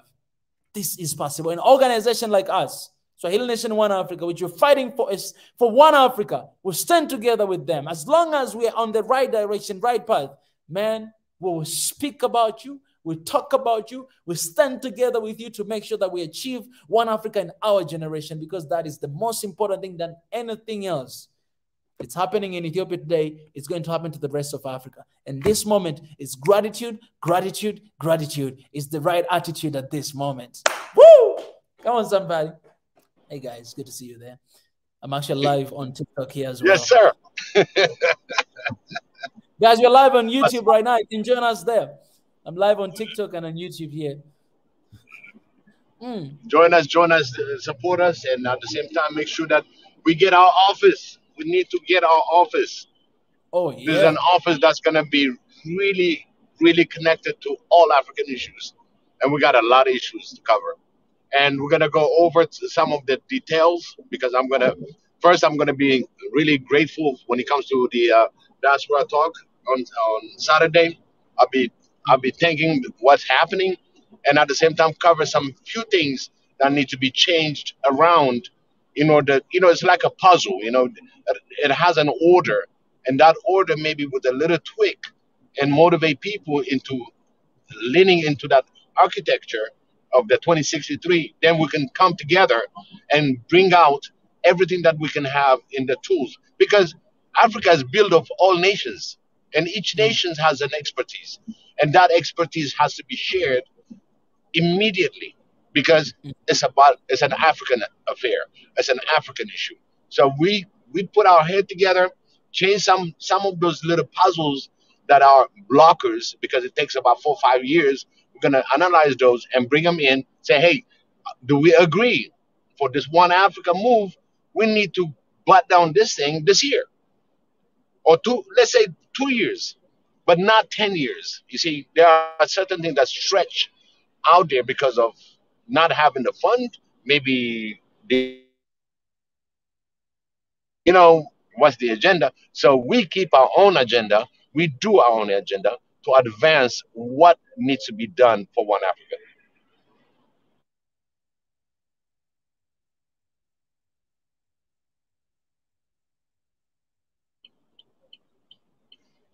Can you hear me? I can hear you, my brother. I was talking a little bit with my people here on TikTok. I have 50 people joining here on TikTok as well, just to give them the clear picture of what is going on. But also, Biggie, accepted challenge. You know what I'm going to do, Biggie? Tomorrow, I'm going to go out. I'm gonna film video. I hope I can be live. I'll be live and I'll be going around the street to hug everybody. You There say you go. just go out and hug everybody. I'm going to hug everybody outside tomorrow. I don't care. I'll ask them for hug. If they say no, I'm not gonna hug them. But I'm just gonna go outside to be like, "Can I hug you, please? Can I hug you, please?" That's man. I'm tempted to go out right now, but I don't have a cameraman right now. So I'm going challenge accepted, Biggie. I'm gonna go out tomorrow and just make a video of just hugging people. That's it. Woo! Wow, it'll be amazing. Lead by example. Lead by example. Yes. That's our motto. Lead by example. Nice. I'm gonna go out and hug some. If I had a cameraman right now, Biggie, I would leave this stream. Of course, I'll be also on a StreamYard on my phone and go out to find anybody I see and just to hug them. Yep. Oh my goodness. And start with your own family too. Start with your own family immediately, right there. Come on Be now. grateful. Start within your own family inside. And that will be really, really viral. Yeah, and I would also add to the challenge that please try to also hug somebody whom you have not talked to for the past 2 years because of the tension that has been there, because of all the war that was looming. Try to hug that person. Try to break that barrier, I would say. Thank you. Wow. We're going furthermore. That's right. Come on. That's right. Yeah. The challenge is on, man. When we celebrate peace, we celebrate with actions. You understand what I'm saying? We celebrate with action. Reach out to people you haven't reached out to a long time ago. Tell them that you are my brother. I love you. I know I stopped talking to you, but now I'm coming back. You're my brother. I love you. Let's celebrate peace together. I'm telling you, man. I'm telling you, you never know, man. Maybe I'll get a time to go to La Libera now. All right, to visit there. Oh, my goodness. God is good. And I'll visit the dam. You know, God is so good. Man, I'll visit everywhere in the northern part of Africa, northern part of Ethiopia, of course. Beautiful place. Man, there's so many places to visit there to tell the stories and to just show the beautiful thing. And I'm telling you, man, let the healing begin. Let the peace begin. We celebrate peace. We celebrate God today. God did it, man. God did it. And all glory and honor and praise to him. We are grateful. We are grateful. We are grateful. And that's our attitude from now onward. We are grateful for everything that has happened, God has done. We're grateful for African Union. We're grateful for Ethiopia. We are grateful for Africa. We are grateful. We are grateful. Grateful. Grateful is not enough word to say it. We are grateful, grateful, grateful. Oh, God. Yeah, man. Wow. You know what? Also, like, I know there's some people still. I know that I haven't been to the continent. I wasn't born there. But there's still a lot of people that feels like, oh, this is just a show. This is just a this, blah, blah, blah. But I feel like we also have to understand the power of imagery. The power of imagery is like, it's more powerful than a lot of things. Even though we don't know what's going on too much in these backdoor meetings with the African Union and the governments, I think that the power, just the imagery itself, to see that we can bring solutions to our own problems is even more powerful than even the instance, right? Because the imagery will last forever. And also, I saw Abby talking about giving the power back to the African youth and those things, and that's why we need democratic processes when it comes to governments in Africa, because the power shouldn't be given to just people, just one person. It takes a village to raise a child, so not just one person can run a country, but power should be given to the best ideas. So we should start to create ways now where power is given to the best ideas and not just people. Like the best idea that will solve the problem, the best ideas that would improve us, the best ideas that would advance us, the best ideas that will protect us. It shouldn't be given to any one person. So I'm not like, the power of this imagery is good enough to even give us like a glimpse of what is possible in the future. It shouldn't just be about the instance itself, but the whole thing. the whole picture. Mm-hmm. So I encourage people to like look at the whole picture, guys. Look at the whole picture, because you are a player in this game, whether you think about it or not. You are also playing a part in this. So look at the whole picture. Look at the imagery. Look at what's being said. Look at how you can use that information and not just react to whatever you're hearing. We need to start react to things too much and engage. We need to engage now. So engage with whatever information you're having. You have that power in your fingertips to start a whole public relations campaign. If something goes wrong, you can do it again. Like they did it before, so we can do it again. So there's nothing to worry about. Like everyone is, some people is also on their toes and so on. But my message to you guys is like, just focus on how you can use this information now to push forward for peace, instead of just reacting to it and waiting for something bad to happen. Well said. Well said, Absolutely. Ridge. On that, what you said, the one person ruling and everything else. There is a writing in the AU how they're gonna be solving that part, and we can explore that and bring it up front, so we can take it as a practice for all nations to adhere, because this is what we going forward for one Africa. So one of those things that has to be highlighted is going to be people that have the right to vote, how to get involved in the national issues. And there is a paper in there. I cannot show you right now, but there is a way on how they're going to be handling that part. Because once you become one continent, one nation, there's a way how things are getting governed. So that practice should start now. Promote more of the people to have the right to vote, to have a really a legal voting rights, and how we can achieve that. We just want to make sure that all these are heard and passed on to the people. But there is a paper about it. Okay, that's good, because like in my head I'm thinking like, even though you vote in certain, like okay, I'll start from here. I believe it needs a whole new system, something that we've never seen yet. So even Yep. though we vote in a specific person, there must be a governing system over the whole things, where you're not just voting in people, but in the grand scheme of things, you're voting in ideas. You're voting in ideas, and these leaders can now like give you the space and the opportunity, the tools, both human and resources, to then bring these ideas to life, if they are good ideas that would protect and help to make all of us prosperous together, help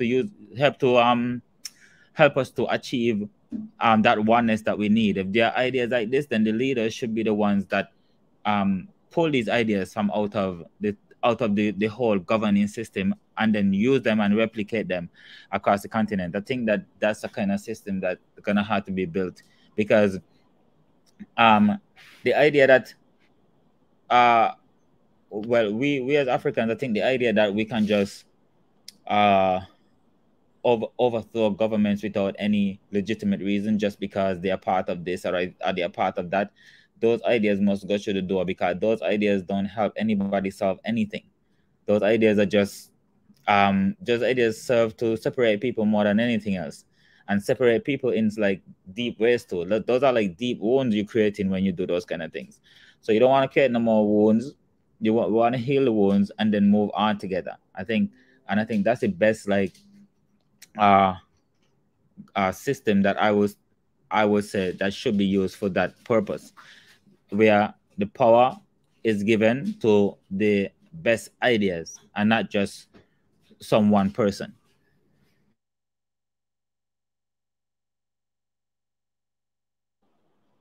Absolutely. So on the upcoming weeks, on certain presentation, we just want to make sure that we touch base on those important issues, especially to endorse anything that is African should go through African solutions, and promote that and keep the momentum, because we don't want it to be forgotten. This is the best thing that ever happened for the union, and the union has to be reinforced by the people. We're the only one that can reinforce it by echoing it over and over until everybody can hear it loud and clear. Anything on UN coming in about African issue, it has to go to AU.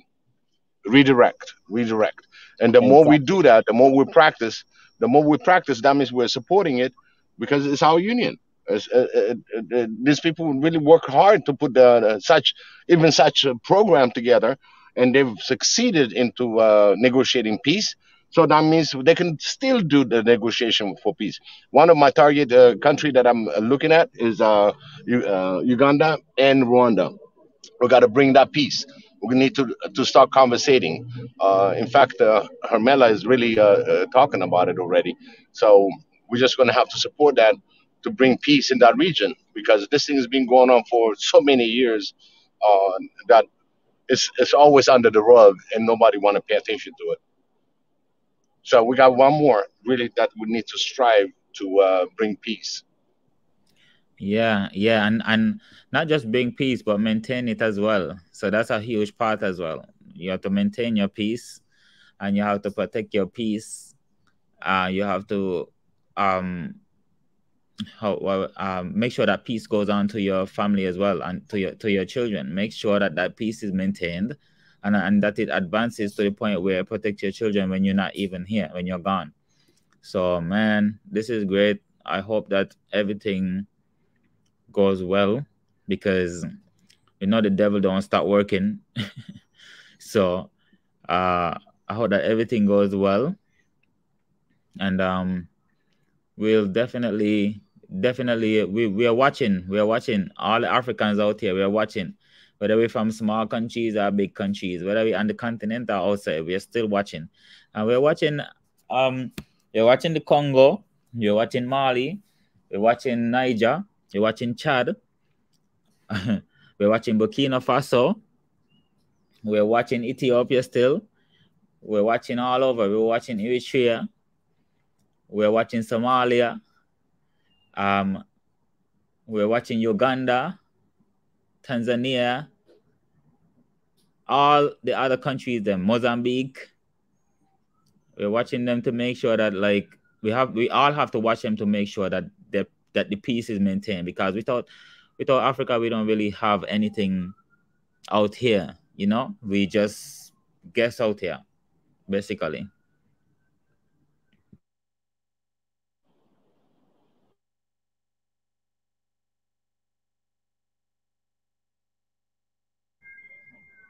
Now, yes, guys, I know some of you are wondering, say, why this guy's talking to himself? No, guys, I'm also live on TikTok, Brother Yenatan. I have my people here. Almost 100 people are watching as well. We have 215 people following us here on YouTube. So in total, we have 315 people watching us. It's amazing, man, to see what God is doing. And God is amazing.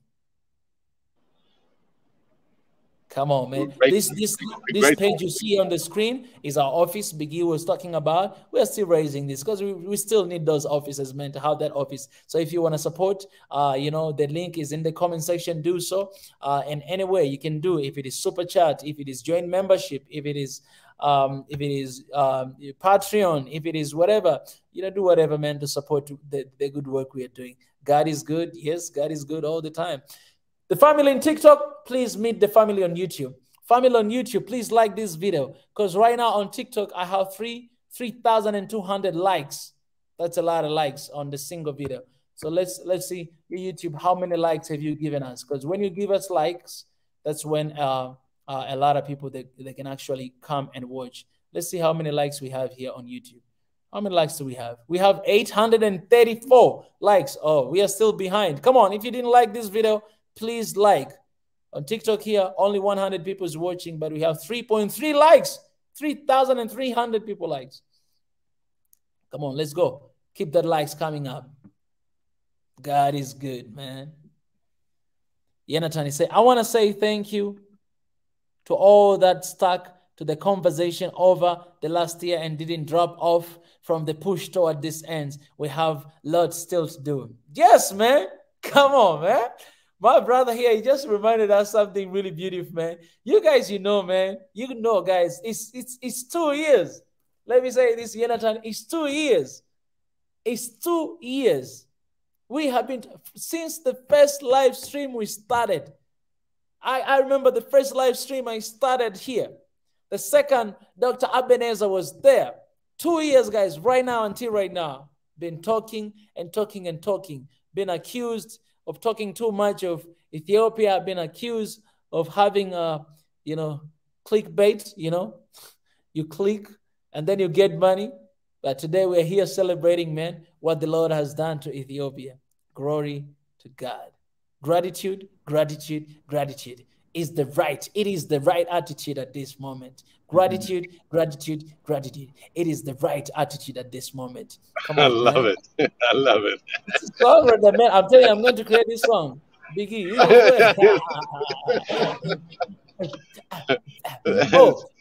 So I wanna have a little break, and I wanna show you something, guys. The event is happening this weekend. Amazing people doing crazy things. Let me show you for a second. You guys will love this one. Take it out. Hey, Micah, before you go, Micah, I'll just be in the background. I'm gonna come off the back end, but I'll be listening to you guys still.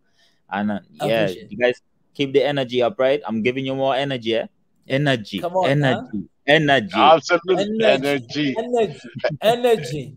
Yeah. It's so funny, Rich. Rich, on a lot of our shows, even though you were not there, we said, hey, like Rich says, energy. We always say that.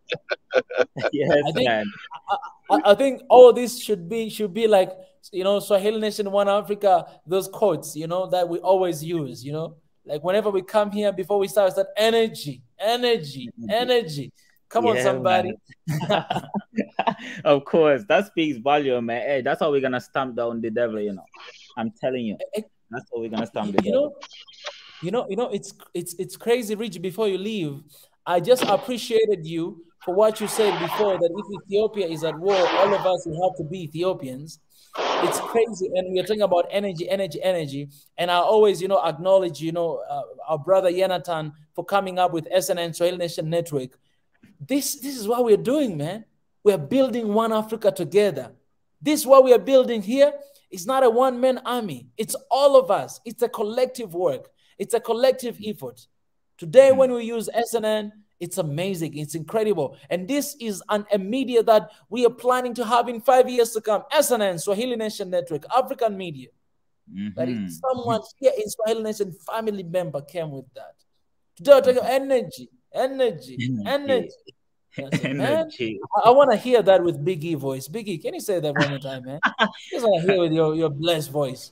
You need energy. You got to have the energy. It got to come from the inside. It's always there. Right? Energy. Right down in your belly, man. From right down in your belly. That's right. Energy, guys. Energy. He just had to add other things on himself. That's beautiful, my brother. I will see you guys, okay?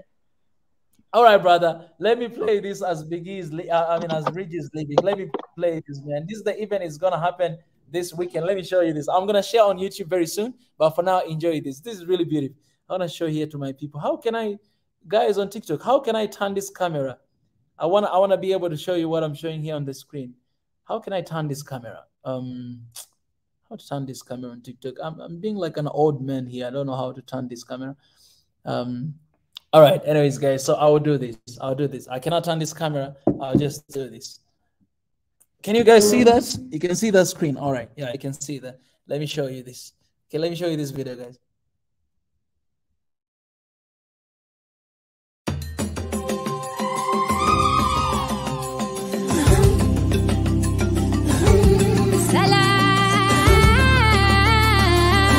Zawadi Africa. North Africa, North Mama. North Africa, North Mama. Sumingima, Sumingima, Sumingima, Sumingima. Who we are, where we are. Africa for Africans. North Africa,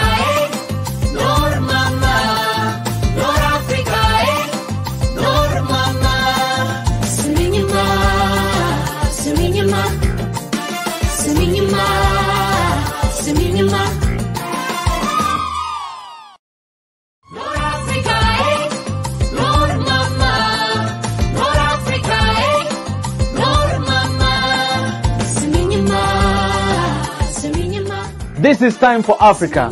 Africa for Africans. We must all come together, unite, and work toward the prosperous Africa.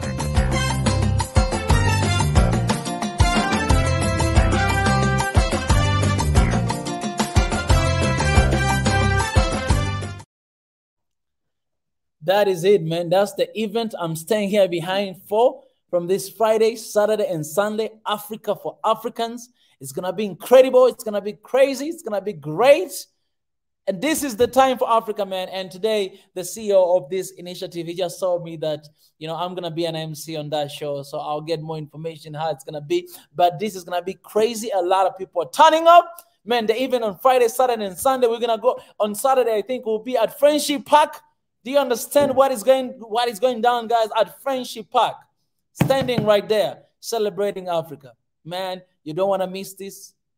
You don't want to be far away. If you're in Ethiopia, Addis Ababa, you got to come and you got to experience this with your man right now. Africa, eh? Lord Mama. Lord Africa, eh? Lord Mama. Siminyama. This is time for Africa. Africa for Africans. We must all come together, unite, and work toward the prosperous Africa.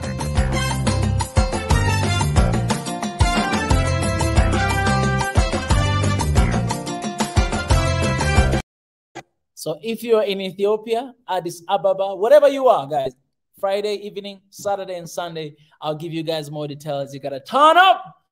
It's the time for Africa. We must work together towards unity and peace and love for Mother Africa. And also, I'm really excited. Today, I had an interview with ABC. We shared a lot about Africa. We shared a lot about One Africa. And you guys are not ready for that, man. All these things are coming in the near future. And, man, I cannot wait for you guys because you're part of something big. You're part of the transformation. And you're going to transform this Africa for good. And God is so good. I love you guys. I love you guys. Biggie, what do you have to say? On TikTok, we have 5,300 likes right now on TikTok. Okay, what about here on YouTube? Let's see how far you guys are going, all right? 500 and here on YouTube. See how many likes do we have here? We have 877, guys. 877. If you haven't liked, go ahead and like, man. Africa for Africans. That's the initiative this Saturday. It's great initiative. And actually, the CEO, I was just talking to him right now here. Yeah. Probably he's watching us right now here. Africa for Africans. Somebody say, of course, Africa is for Africa. What else to be? You're so funny. Appreciate, man.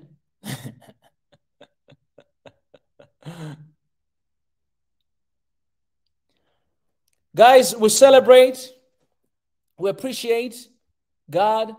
And let me share this video again because, you know, I just gotta remind you guys of things that have been happening and things that, you know, have been going.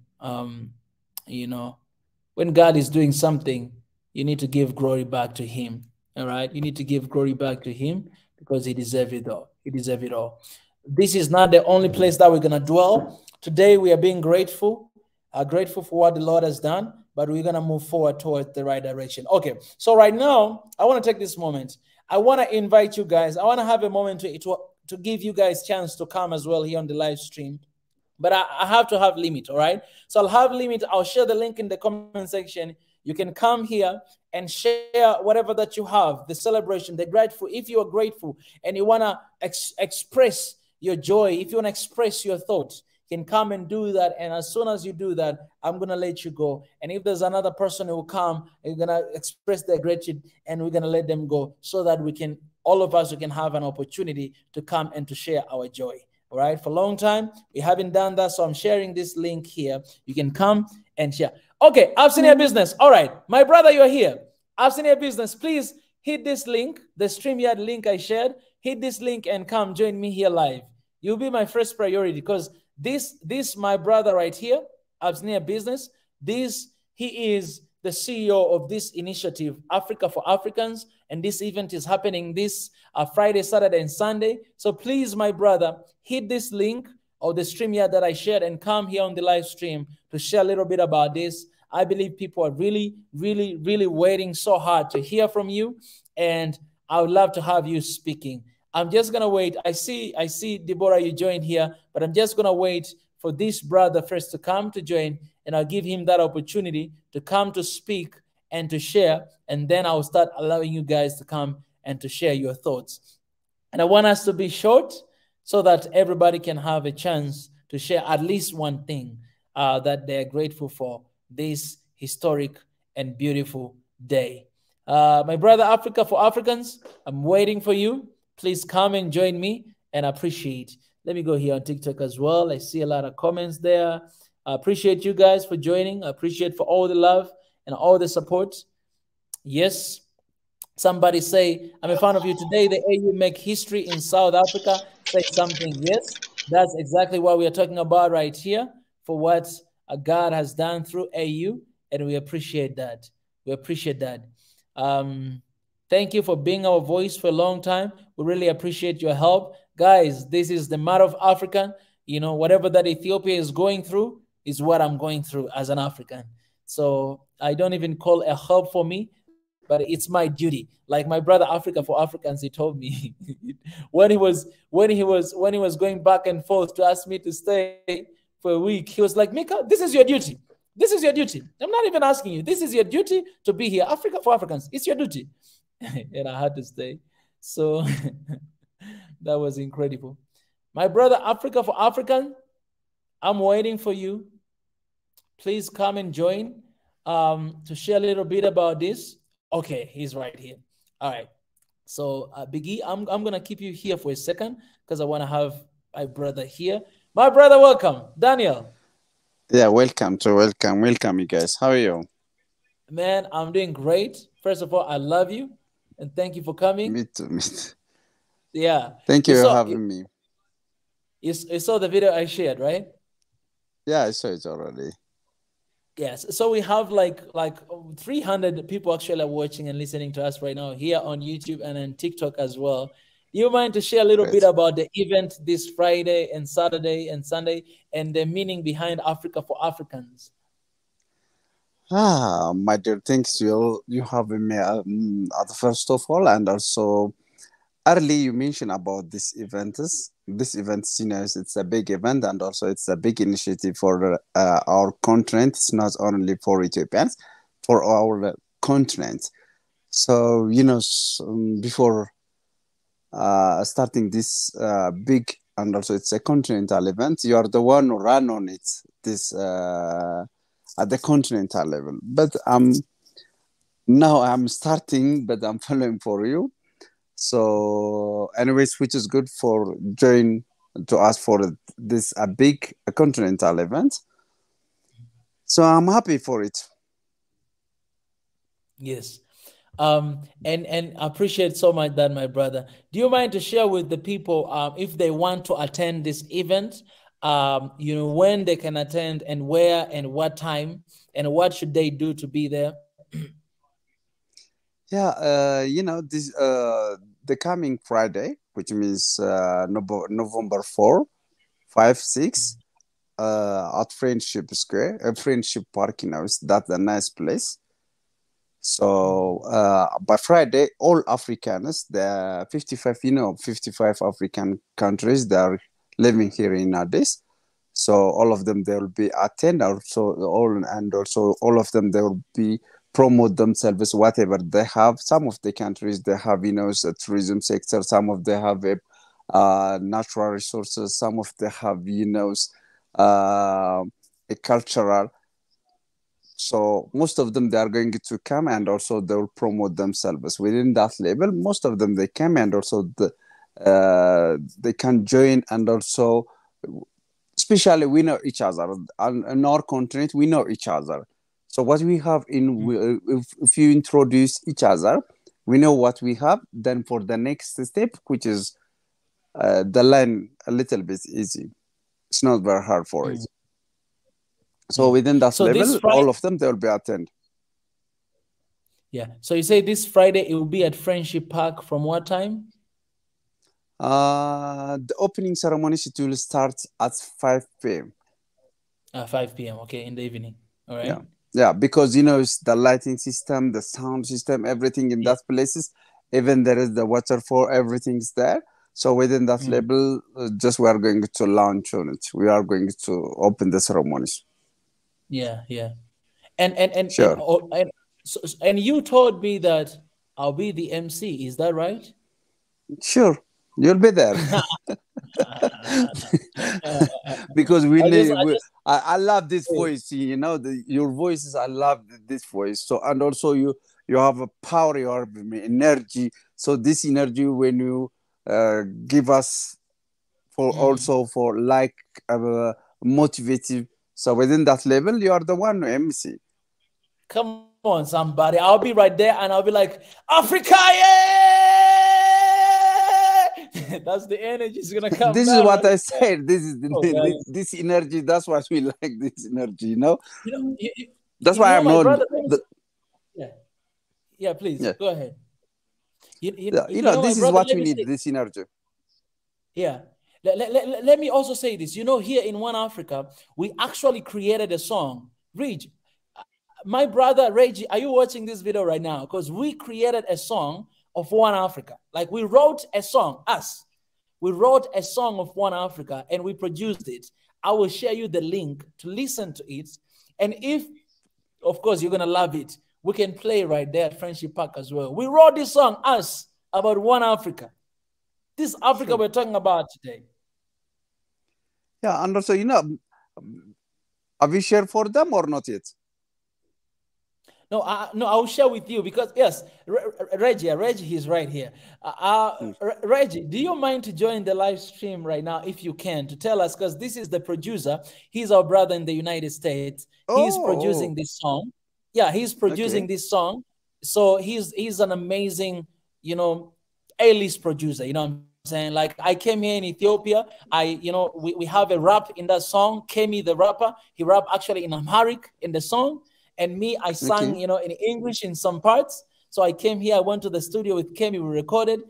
My brother here, he's working on it right now. My brother, if you can join live stream right now to just share with us if the song will be ready by Friday. Oh my goodness, I would appreciate that because we need to play that song for the first time. As your man, I'm going to be MC of this event, man. I got to play this song a little bit right there. And I can invite my brother Kemi as well because he's the rapper. And to do this song together, to perform for the first time. And we'll be, and by the way, this is the good thing. We'll be live on YouTube. My brother, you told me, you promised me that we're going to be broadcasting live. Sure. Come on, guys. Okay, Reggie cannot join us right now. But Reggie, can you tell me just one thing? Is this song gonna be all right? It's gonna be ready by Friday. It has to be ready by Friday. It has to be ready by Friday, even before that, so that I can share with my brother. And on Saturday, guys, for Friday, for those who are not in the event, my brother, he promised me that we're gonna be live on YouTube. Quality, like good quality YouTube. We're gonna be broadcasting live, so our family from all over Africa, brother, all over the world, will be joining us to see this event. 3 days in a row, we'll be right there live for you guys to find it. Oh, Reggie, he just said he will do it before Friday. Look at that, he did it. My brother, please. Oh, you do it. We have a song. Yeah. Now he's hitting or not yet? Eh? He's gonna hit or not? He's gonna play or? He's gonna send it to me before Friday. So in that case, I will share with you beforehand to check it out, and I'll have that song on Friday. So during you know the MCs and everything, we're going to introduce this song because I'll be there with Kemi the rapper. This is an Ethiopian rapper who rapped in that song in Amharic, and we'll perform that song for the first time at Friendship Park. Come on, somebody. Great. Now he's living in US? He is in the US, but he's planning to move to Africa very soon. Great. So now we are on this is amazing. Yeah.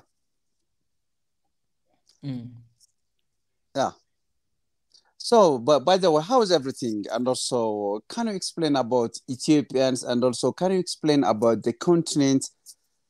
Because we need to talk about the continent, you know? Let me tell you one thing, by the way. So he's joining us? Oh yeah, we have two more people here joining us, but let's finish this conversation first, and then we're gonna move to. Let me tell you. Let me tell you one thing. You know, when I initiate this project African for Africans, you know, the core thing is, we don't know what we have exactly, but they know what we have. You know, that's my initiative. You know, because if we know what we have, we can handle it. The problem, they know it, but we don't know it. That's what we have. Yeah, that's a big problem. So that's it. Within that level, everything is we can handle it. Now we're coming on the right track. This is time for Africans, Africa for Africans. That's why North Africa and also Siminyama, which means listen. You heard about the song. That song. Hopefully, you are gonna hit the song. Oh yeah.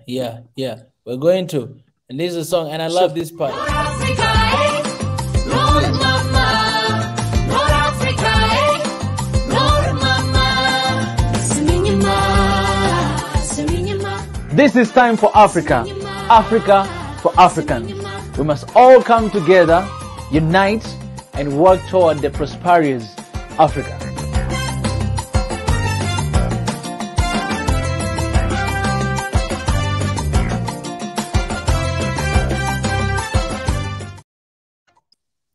Come on, somebody. I love that. I love that one. Great. Yeah. So I thank you, my brother, Daniel. We have a lot of days, coming ahead, and this video, I'll upload them, on YouTube to kind of remind people more. But for this one, my one video, you're going to send to me again as a file because the quality reduced.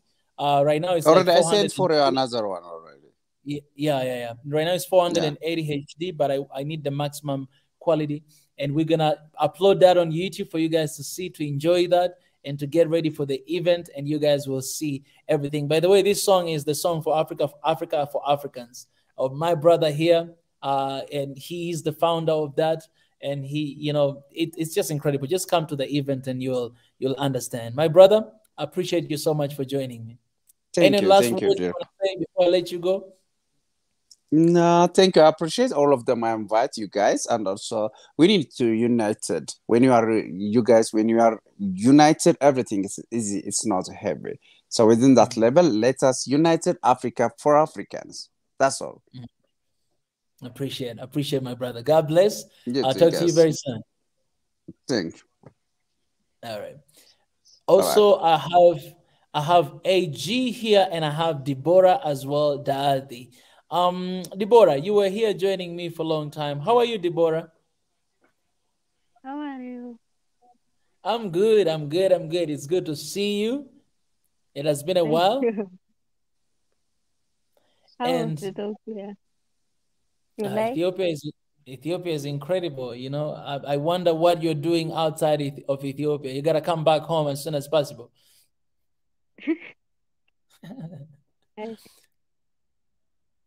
Ethiopia is beautiful.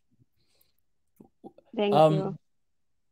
What is your feeling right now, or with the great news, this breaking news that we had today, this milestone of the peace treaty between these two sides? What are you feeling right now? I'm so happy because not only for the TPLF and Ethiopian government sitting together, not like this, but I am happy for Africa Union open alone is problem. Open alone without America and Europe. But happen this only this because yes, for 1 month or 2 weeks like this, America ambassador said Africa I can't open alone because open today. I am so open today. Not about for my country. I am sitting in government and TPLF not like this, but I am happy for Africa Union. Like this. For yesterday, this week, coming Africa, the young also happened. Africa, we should working together. If you working together, if you work standing together, no need another, no need America, no need union, because TPLF not Ethiopia not broken Ethiopia, all Africa, because is example Al Shabaab, another terrorist, TPLF helping all African, Ethiopia. She say TPLF no good. TPLF is terrorist, not government time. All of Africa no listen, because Ethiopia, is helping 25, 27 years. Is working, is broken Africa, not only Ethiopia. Is standing only for Western, not for America, not for Ethiopia. You see Ethiopia, how she's good, how people is good, because now people is not like before also TPLF, because he's working for UN, he's working for Europe, not for standing, no standing for Ethiopia. He's go fighting all Ethiopia before, no fighting for any.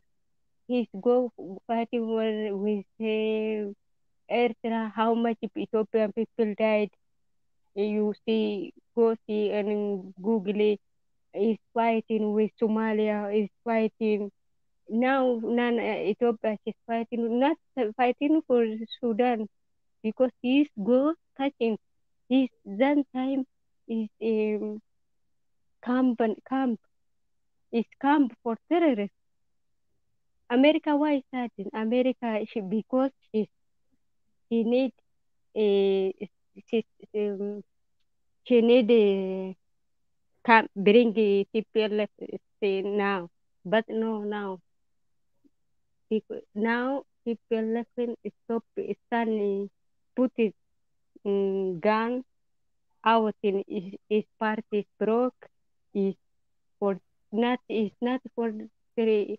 Tigray is a group of Ethiopia. It's not standing for Tigray people. It's standing for US. It's standing for Europe. But always Ethiopia, she say African listen is terrorist, is no good. He's standing. Some African countries say, like like a government, but it's 25 years. It's not good. Many people died. Many people angry.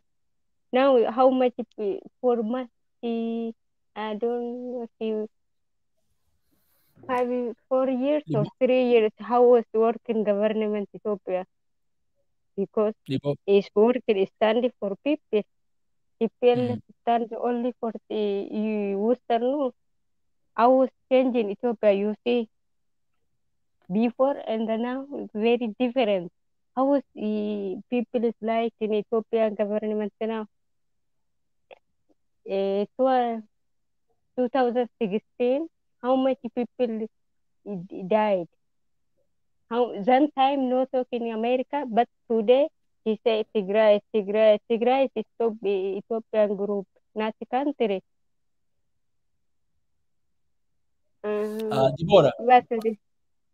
Deborah, I want us today, all right, these talks, we have been talking about this talk for so long time, for like 2 years right now.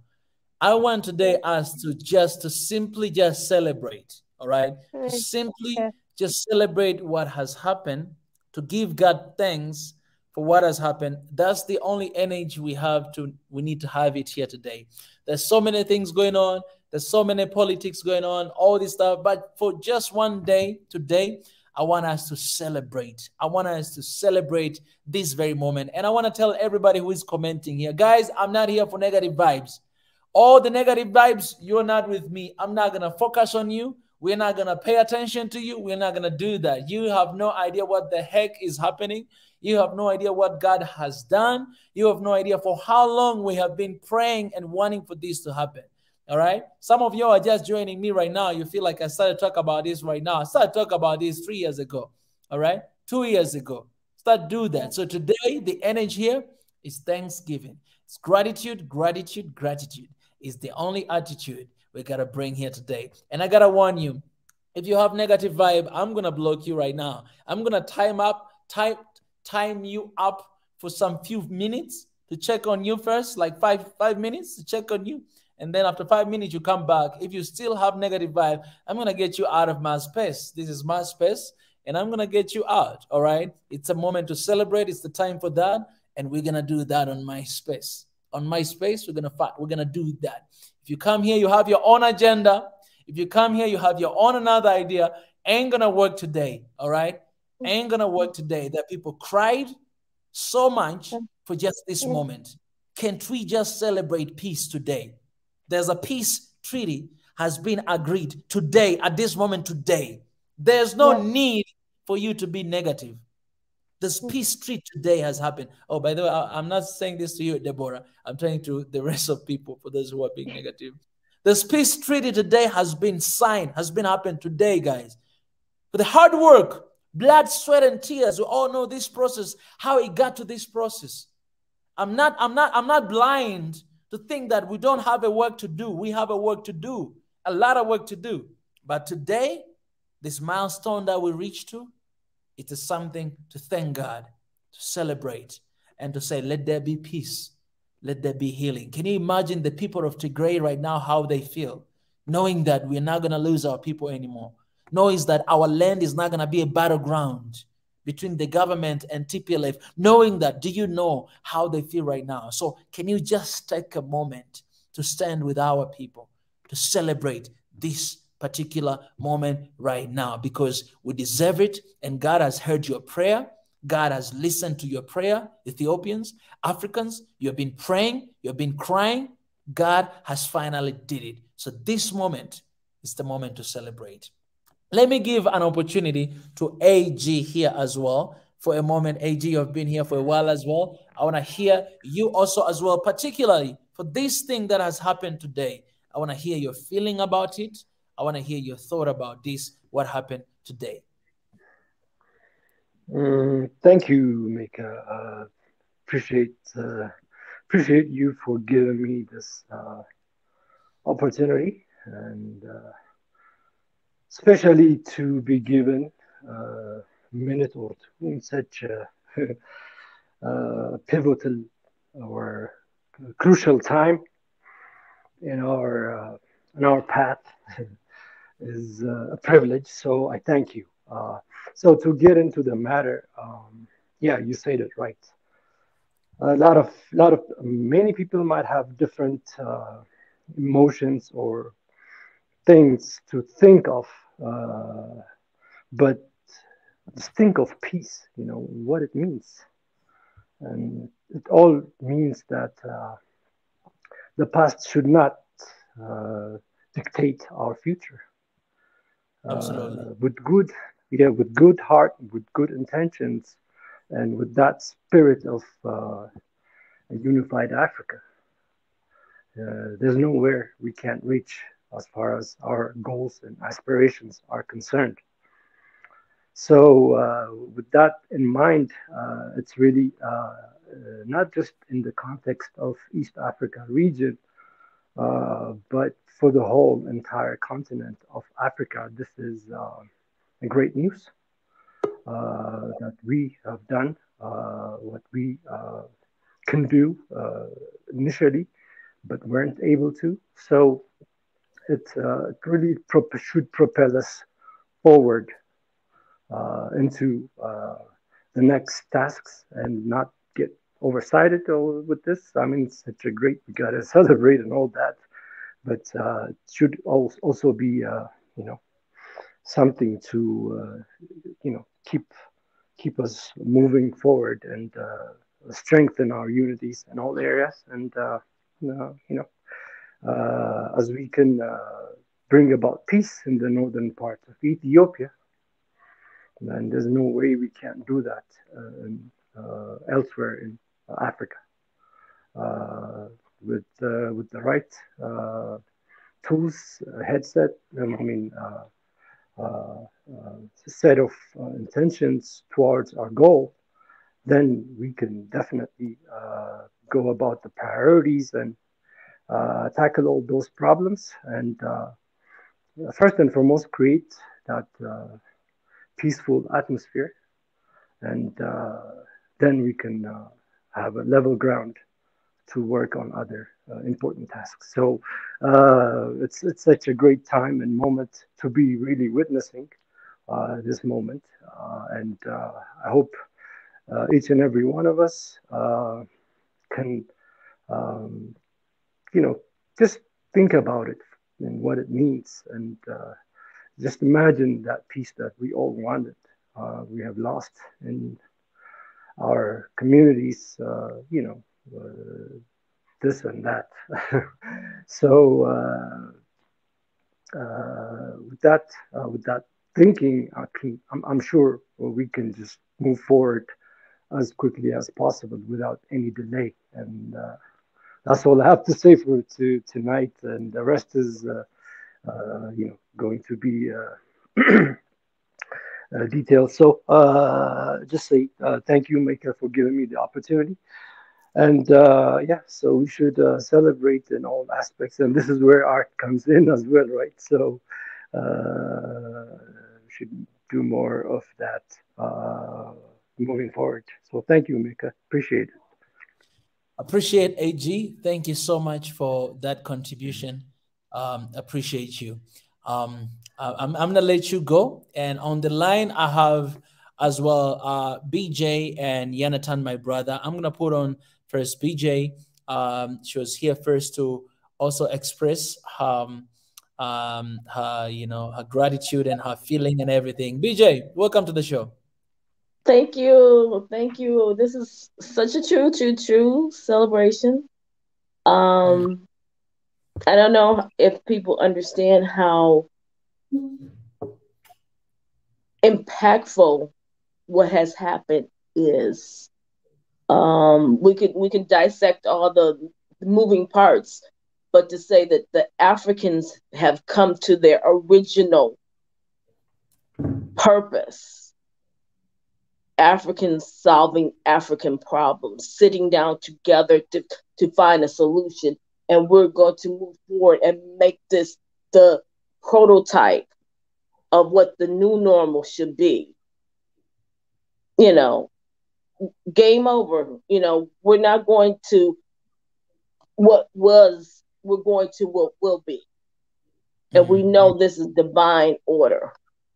And I'm loving every minute of it. And just to be able to sit on the other side of the pond and see it. It's amazing. It's amazing. The only way forward. I love how you said it. That this is the only way forward. We ain't going to look back. We're going to move forward. And that's the only way we're going. Absolutely. Thank you for having me.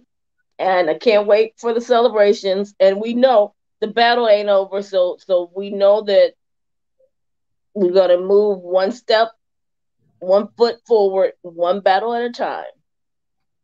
So we're just pausing right now, raising the flags, doing our dance, singing loud, and singing strong. And we're doing it all together. Hallelujah. That's beautiful. That's beautiful. That's beautiful. Thank you, BJ. Guys, let me say again, y'all, in the comment section, I'm not here for negative vibes. I'm going to time you out for 5 minutes, 5 minutes, 5 minutes until your attitude, your ungrateful attitude changes, all right? This is my space, and I'm going to do that today. No room for negative vibe here. My brother, we won't pay any attention to the negativity because that's all they know how to do. Let the naysayer keep saying nay. We're saying yay. And these are the same people who are diverge the focus. Man, I'm not gonna allow you to diverge the focus right here. I'm trying to put you in timeout. This is not working. Just like our parents used to have to do. I am too patient and too kind. I'm trying to put time up for 5 minutes, but time up is not ain't working anymore. So I'm just gonna block you. All right. Your attitude, go and change your attitude and then come back with another account. Jonathan, my brother, welcome back to the show. Today for positive vibe right here. You know, we celebrate, we thank God, and we plan for the next step. Hey, I was gonna say what's up to BJ. It's been a while since I've been on the same. Can you hear me okay? Clear, we can hear you. BJ just jumped off. Oh yeah, she jumped off. Yeah. So I apologize. I think my Wi-Fi might be a little slow. I'm in Ethiopia. What's up? So, how amazing is it? It's definitely a beautiful day. I remember a year ago when I first came on here, it was Ethiopia was in a very bad place. And of course, this is just the beginning, but this is a huge, huge difference from where we were at a year ago, 2 years ago, 27 years ago, or 30 years ago. So I'm very grateful for what's happening. I'm very happy that I happened to be in Ethiopia. Like you said, I ended up extending my stay, and I had no idea this was going to happen. So of course, that there's that icing on the cake, the fact that I'm here, of course, as you know, we found out here in Ethiopia late at night at 10 o'clock at night, I think 9 o'clock, something like that, about 2.5 hours ago when this broke. So a lot to still learn, but definitely a big step. I just want to make sure that we don't forget, a lot of people lost their lives during the last 2 years. Many years, really. So as we're celebrating, I just want us to also remember that, because I think it's important. It's not just a celebration. It's also kind of a very sad moment for a lot of Ethiopians. And I've felt that energy from a lot of people. At first, of course, you're very happy, but you start reflecting about a mess, the kind of mess we were in. I just wanted to jump in and to remind everybody that, and for the people that are not here, it took a village to stave off. I had mentioned this in the comment literally a year ago. I remember Ethiopia was a failed state. I was in the States and everybody was asking, oh my God, what's happening in Ethiopia? We were told not to come to the country, you remember? People had to actually show what was happening in Ethiopia. To be here a year later is a huge thing.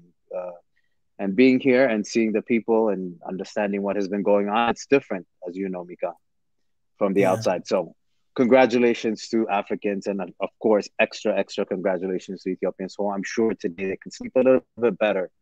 But like I said, there's still a lot to do. Indeed. Thank you, Mika, for keeping this conversation going, by the way. I appreciate my brother.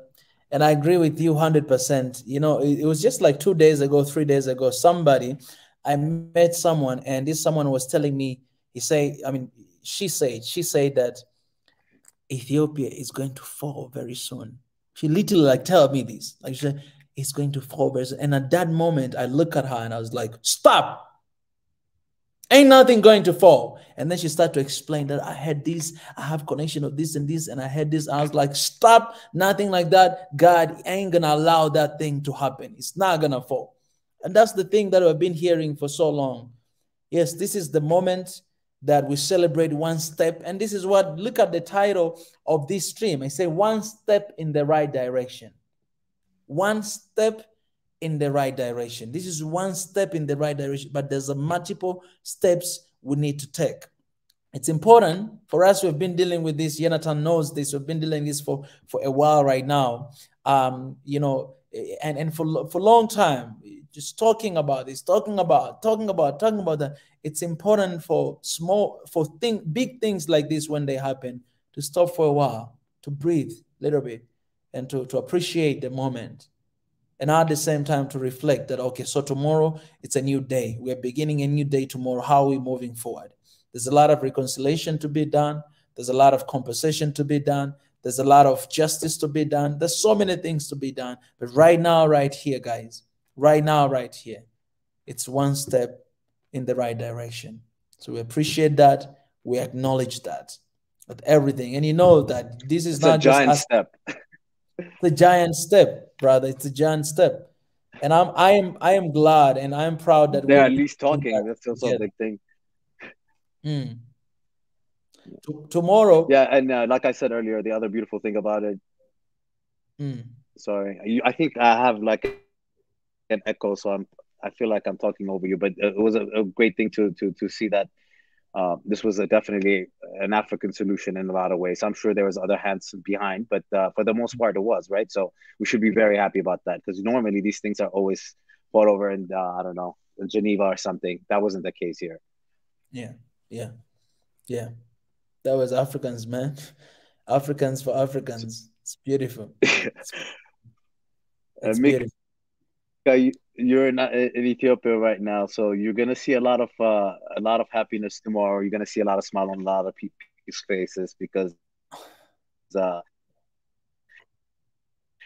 for Ethiopians in the country, I can't even imagine last 2 years what it must have been like. It's actually because parents, my mom's so concerned, that kind of relief. It's not an easy relief. The fact that, like I said, that they're even talking and there's some kind of a peace way forward is a big move. And I congratulate the people that were involved, including, they have to kind of drop some egos on both sides to kind of come to some kind of deal here. So congratulations to them. At least they thought about their people for change, because a lot of people have suffered. So amen to that. Yeah. And I don't know what's happening in the chat. I will say, whoever is being negative, you are the people that we have to make sure that we do not listen to, because you're just going to be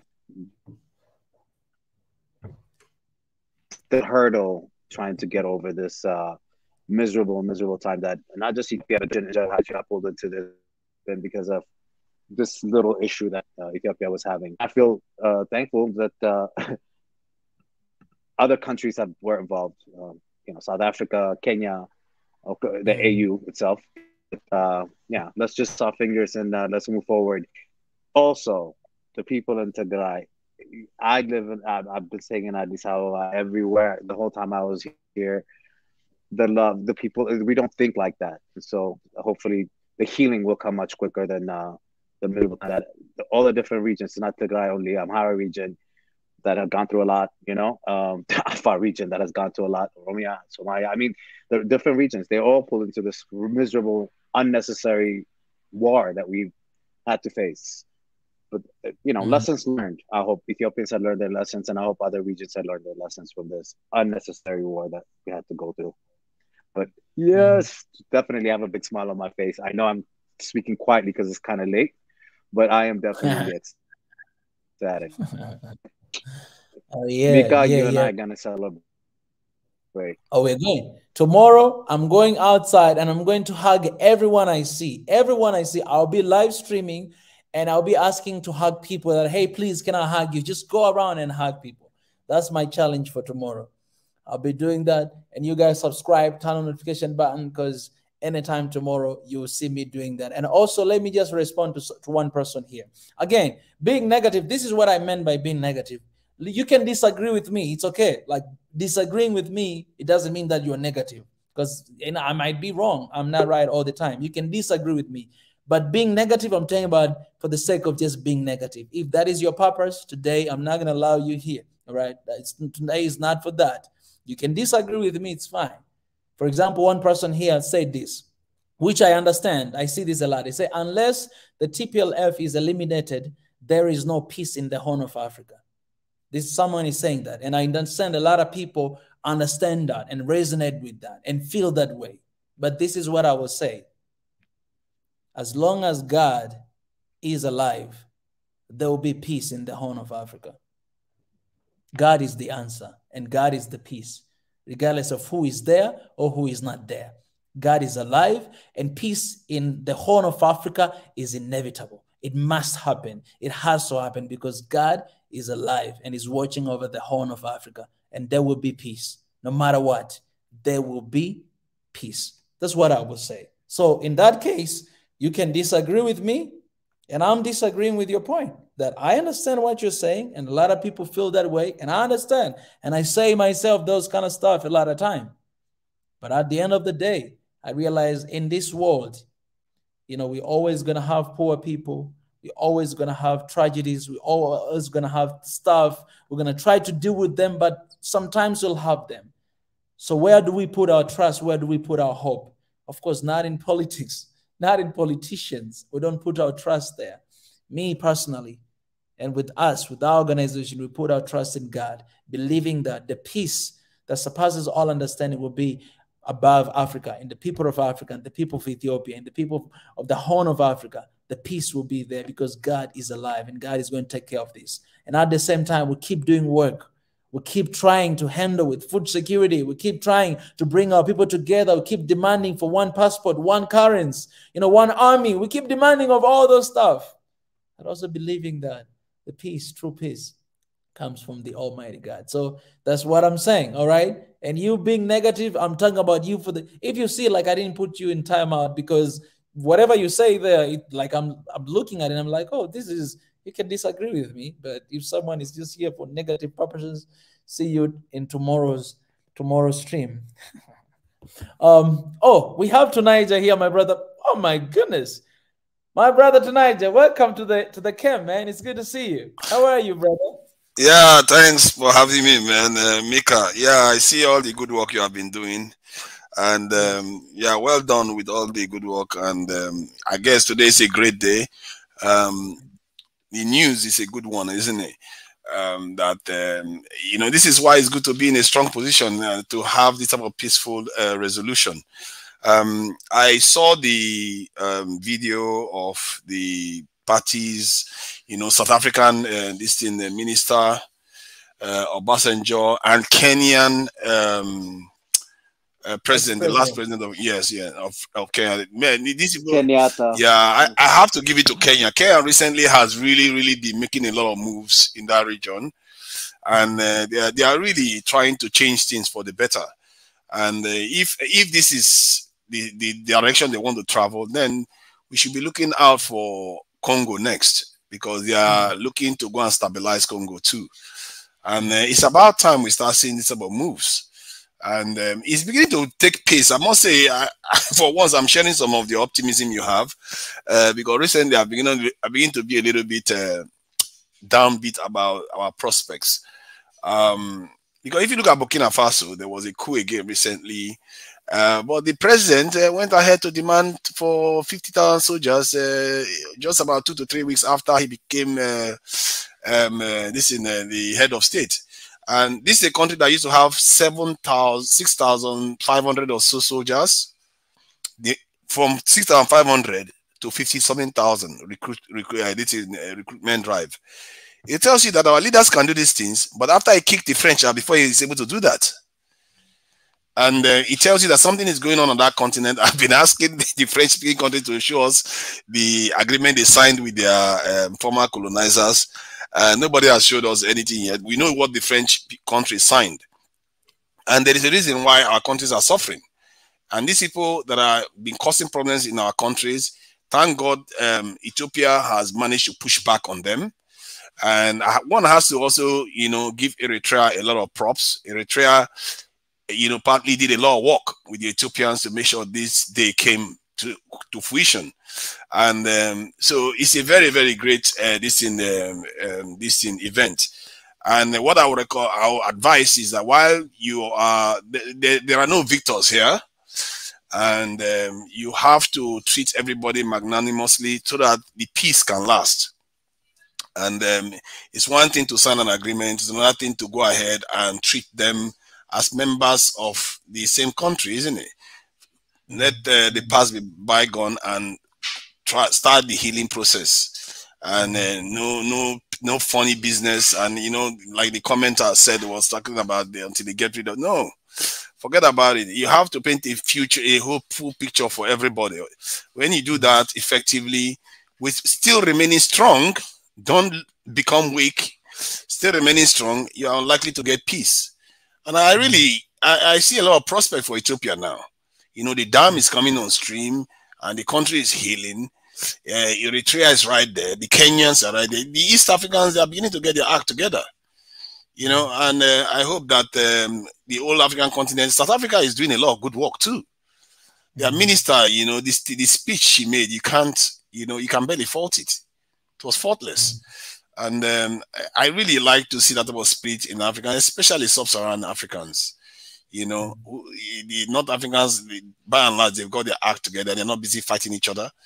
That Congo one needs to end. The Central African Republic one needs to end. Those things, you know, when I checked the map of Central African Republic recently, and I found that such a green land, that the whole place is green, and the land is massive, and there's only 4 million people in there. What is going on? Nigeria is densely populated, and we have empty space that's green and everything, and nobody's in there. 4 million people in such a large land mass. Nigeria, Africa hasn't even started. We have not even started yet, and I see a lot of hope with the alignment that is going on between Ethiopia, Kenya, Eritrea. What is going on there is going to mean a hopeful future for this in Congo. And can you imagine that? These are giant countries. They are very, very important countries in that region, and it will stabilize. With South Africa behaving the way they are behaving right now, I see a very, very solid future in that direction. I don't know where Nigeria is headed yet, but that is Nigeria. That's just Nigeria. See, Nigerians, we are doing our best to get our act together. See, there was something I saw yesterday in Nigeria about Nigeria. You know, they banned 20 African countries in Dubai, and yeah, they banned them. They are not allowed in the country for visas and stuff like that. They were even sending them back. So when the Nigerians were returning back, there was this lady waiting for them at the airport, and the speech she made to them, I've never seen people returning back to their country, Nigerians returning back to their country, feeling that energized. That she told them, you see what they have done to us and all the stuff that is happening to us, that I hope you will know now that you have to build your own country, that this is the only home you have. And by the time she was finished making her speech, I've never seen deportees that energized before to come back home. That is something that is really strange to see. And it tells you that something is going on the continent. You know, something is going on the continent. They are beginning to push back. They are beginning to understand that, you know what, we can't keep taking all the nonsense these Western people are doing to our countries. You know, the Ethiopian president said that much. He said it even during the meeting. He said it that, you know what, these Western people were trying to frustrate this process. And I know that was the Kenyan president that said it, actually. That guy he doesn't take prisoners. So he actually said that they were trying to frustrate the process. What more do our people need? What more do our leaders are telling us what is going on? And I wish, when I speak to Nigerians, you need to see how some of them are a little bit slow to pick up these things. They are really slow to pick it up that, you know, these people are messing our countries up. And recently, America released a threat alert for Nigeria, saying that, oh, there's going to be a terrorist attack and all the rest. And our government were like, why would you do that? You didn't even bother to tell us first or something like that. You're supposed to coordinate with us so that we do it in a responsible way, not to destabilize our country. Almost like the kind of stuff they did with Kenya, where they said, oh, the TPLF is already in the capital and stuff like that. You know, so our government was criticizing them, and our government, believe me, they don't like to criticize the West. They are basically running to London and Washington all the time. But here, our government is criticizing them.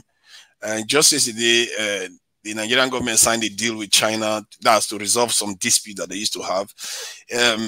You can't count how many things I've heard recently that Africans were trying to do to better themselves, that Washington and London has thwarted. It's just uncountable. So many now. It's just any African that their eyes are not open to this problem now and realize, not just open to this problem, realize that at the core of it is security. If you don't fix that, because if you look at all these things that are changing in Africa now, it's based on security. It's not anything else. It's the security that has always been a problem. The Burkina Faso one, that is what the leader realized. The moment he got, and that's what I wanted to see from Mali. Mali is being very hostile to the West right now, but I'm still waiting to get the number of soldiers they've got and how many they built up since they became he became leader of that country. Because I don't want to see here that you got rid of the French only to take on Russians as your new colonizers. That's not what I want to hear. I want to hear that you kick the French out, maybe work with the Russians temporarily, but build back your own defenses as it's meant to be. And the only country I've seen clearly, demonstrably do that is Burkina Faso. And it didn't even take 1 month. It didn't take 1 month for them to call for the recruitment of this 50,000 soldiers. Isn't that what I was saying when the Malians did in Hada coup? I said, if I hear after they did that coup that they call on their people to come and defend their country, I will say, yeah, now you are on the right track. But I still haven't seen it. But the only signs I see with the Malian government is that they brought I think the rebels and the government forces together. So the Malian force, since the last head of state took over, the Malian military has doubled in size. But I think they can double for that. They need to double for that in size at this stage. You know, compared to Eritrea, they are still nothing, but they need to double for that in size to even come close to where Eritrea is. Then, when you're trying to shoot down French aircrafts, you can boastfully say that, you know what, if they come here, I'm going to bring that thing down. And God help them if they try to come and collect that aircraft from us. You see what I mean? So I will just leave it at that. And today is a great day. And I just hope that this vision carries on. And the Ethiopians should not rest on their laurels or try to victimize anybody. This is supposed to be a good thing, and let everybody stick to it 100%. And they will see a lot of progress. Ethiopia is, you know, is one of those shining lights right now. It's got a lot of things. That dam is going to be transformational. And this peace process that is happening right now, you know, if you couple it with Eritrea, I see then Kenya, the patterns. I don't know where Somalia is going yet. You know, Somalia, that president came to power and the first thing he did was bring the Americans in. I don't know. And they are the ones getting bombed now, isn't it? How is it that your best friend is the most powerful country in the world and you are the one getting bombed instead?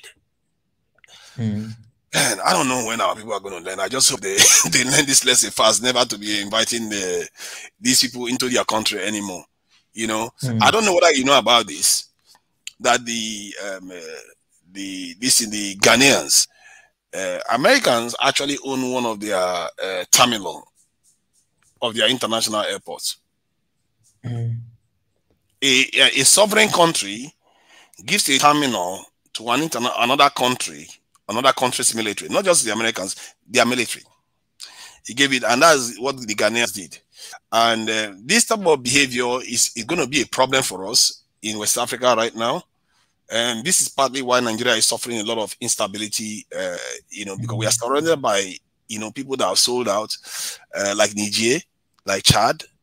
I don't know where Cameroon is. I think Cameroon, they are the one that released the dam water recently that flooded Nigeria. So for all we know, they too are colluding with the French.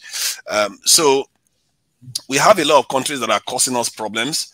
And I hope the next country to get its act together is Nigeria. There is hope for that. The truth is there is for it. The current, you know, the candidate that is very popular in the country right now is this guy, Peter Obi. And he seems to understand the international dimension of our problems. And but our Nigerian leaders, they whisper these things. They don't. It's like they are scared of saying. They're like when they want to talk about, I want to increase the number of soldiers. They whisper it in one sentence. Never say it again ever during that speech. They're like, we're going to buy technology. We are going to do this. We are going to do that. And we're going to recruit more soldiers. But forget about it. Let's not talk about that again. Let's move to a different topic. It's like these people are scared. Something that other countries will say openly, they are scared to say it. It's crazy. And this guy, 2010, this guy is most popular in Nigeria right now. 2010, he was in Haiti during the earthquake. He worked there as a aid worker. He donated 200,000 to Haiti. And this is something that I never knew about, for one. He wasn't even close to being president. I think he was barely a governor then. And he did all these things as someone that actually sees the diaspora. And the diaspora right now, the African diaspora, like if we take the African, the ones that left Africa to the West, their total spending power, I'm telling you, is shooting towards around 200 billion or so, US dollars at least, or even more. But if you go to the larger diaspora, like the African Americans, the Brazilians, the ones in the UK, everywhere, if you take all of them around the world, it's chasing $2 trillion. That's the African American one is $1.3 trillion alone. And this is why I think if we had a president in Nigeria that sees the diaspora, not like a northern leader. Most northern Nigerian leaders are Muslims, you see. Why would they care about Western people that are Christians? And many of them are not even bothering to be Christians. They don't even believe in God. And in Haiti, those ones, they are practically practicing voodoo in Haiti. Why would a Muslim care about voodoo practitioners? You see what I mean? This is why the Northerners, when they are president, they don't see the diaspora at all. They go to Washington every year for UN assembly meetings, and they just basically walk past them and act as if they don't know their own people that they sent overseas. Majority of African Americans have Nigerian DNA in them, but they don't talk to them. They treat them like the other that they don't know. Can you imagine Ethiopians going to somewhere knowing that there are people of Ethiopia sent there, and they don't even address them at all? That's how our president treats them. That's our current president treats them, which is what many of our leaders are doing. And I hope this Peter Obi guy, if he gets into office, I know he sees them. There's no missing of what's up, because he went there 2010 and he didn't just go. He did what he needed to do. And then nobody was caring about those things at all. No African even bothered, most of them didn't bother. They donated. I know Senegal even this in repatriated some Haitians back to Senegal, but this guy went on his own with his family, his son, him and his son there, and a few other Nigerian delegates worked there and donated money. So if that kind of person becomes president, can you imagine? He's not going to pretend as if he doesn't know Haiti. And Haiti is in stress right now. I don't know whether you've heard. They were protesting the other day, just like the Nigerians were protesting against the French. The Haitians were protesting against the Americans, because the Americans are looking to send forces into their country. So they are saying they don't want another colonization in their country anymore. So this thing is going on everywhere. All the black nations and communities are beginning to reject the presence of foreign forces. Even Haiti is demonstrating that now too. So this is something, this news today of the peace process is a very, very good thing, because, and it tells you that you have to negotiate from the position of strength. If TPLF was thinking that they were going to win now, we're not going to see the end of this. And I'm glad that Ethiopians have come together once and for all, and so that they can build a common future. Who cares where you are from, whether you're TPLF, you're all Ethiopians. Who cares? America is is the most diverse country in the world. And they are the superpowers of the world. All these things that we like to think that our diversity is our problem, it shouldn't necessarily be the case. It's just all this manipulation that is coming from outside forces that has been resulting in this carnage, fighting. But while we are fighting, we are not developing, are we? If we are fighting each other, we're not developing. Yeah, Tunajo, what's up, man? I just wanted. That's your name. I remember that your name. No. We used to fight a lot, didn't we? No, not at all. I think you got me mixed up with somebody else, man. I probably. Yeah, no, definitely not me. Actually, I support a lot of your thoughts. But on that note, what you were talking about being, I'm sure Mika can also attest to this. What I've noticed is that, the Africans are starting to definitely assert themselves, right? And I think the situation with Africans, especially Ethiopia, Kenya, and South Africa, working together to solve Ethiopia's issue and pushing away, even though there was a lot of stress from the United States trying to get involved, shows the fact that they're asserting themselves. On top of all of that, what really surprised me is the kind of energy about the African unity idea, the Pan-Africanism, all around in Addis Ababa, and Ethiopians, even the young ones, the older ones, the way that they're acting and talking. This was not the case when I used to come back and forth to Ethiopia 7 years ago. This is a very new thing that's happening, not just in Ethiopia, but I hope that it's the same case in other parts of Africa as well. I thought maybe it was reminiscent of the last AU summit. I mean, everything around Addis is just posters and sayings and quotes about Pan-Africanism and unity, and all the different activities that are going. The one that Mika is going to be hosting, I hear, Africa for Africans event. There's like 3 or 4 of them going on. It's all Pan-Africanism. I know a lot of people don't like to hear that language, but this is definitely a new movement within the continent. I think there was a good 20, 30, 40 years of Africans having kind of forgotten about that. So, yeah, I'm excited to see that. Mika, talk about what you see here. You've been seeing the same thing as I have, right? Yeah, 100%. You know, like everything, and these are just few events and few conference that we are aware of. But it seems like almost every single week there's something about Pan-Africanism happening here in Addis, and that's why, you know, all the time when I come here, you can feel the spirit of Africa. Like you forget, sometimes you forget that you're in Ethiopia, but you feel like I'm in Africa, because that's what you see when you go outside. You see all these banners written like Africa for Africa, or Africa, whatever, Africa. That's what you see outside. You don't really see Ethiopia, anything written in Ethiopia. You see that here in Addis Ababa. And you see youth coming together just to talk about that. For me personally, I received so many invites just for that, you know, in the hospitals, in the universities, in the different gatherings, in the science and technology places, in the like exhibitions. Like it seems like everyone, all young entrepreneurs and innovators, whatever they do for Africa. Like their goals is for Africa. That's the spirit I see here. And you know, and my wish is that will transcend, you know, across the continent of Africa, because that's what we really need at this moment. We need to come together. We need to elevate the spirit of Africanism, and you know, and to shine. And I think we are on the right direction. And on the note to that, Niger, we have been preparing the live stream specifically for Nigeria election. You know, that stream is coming very soon.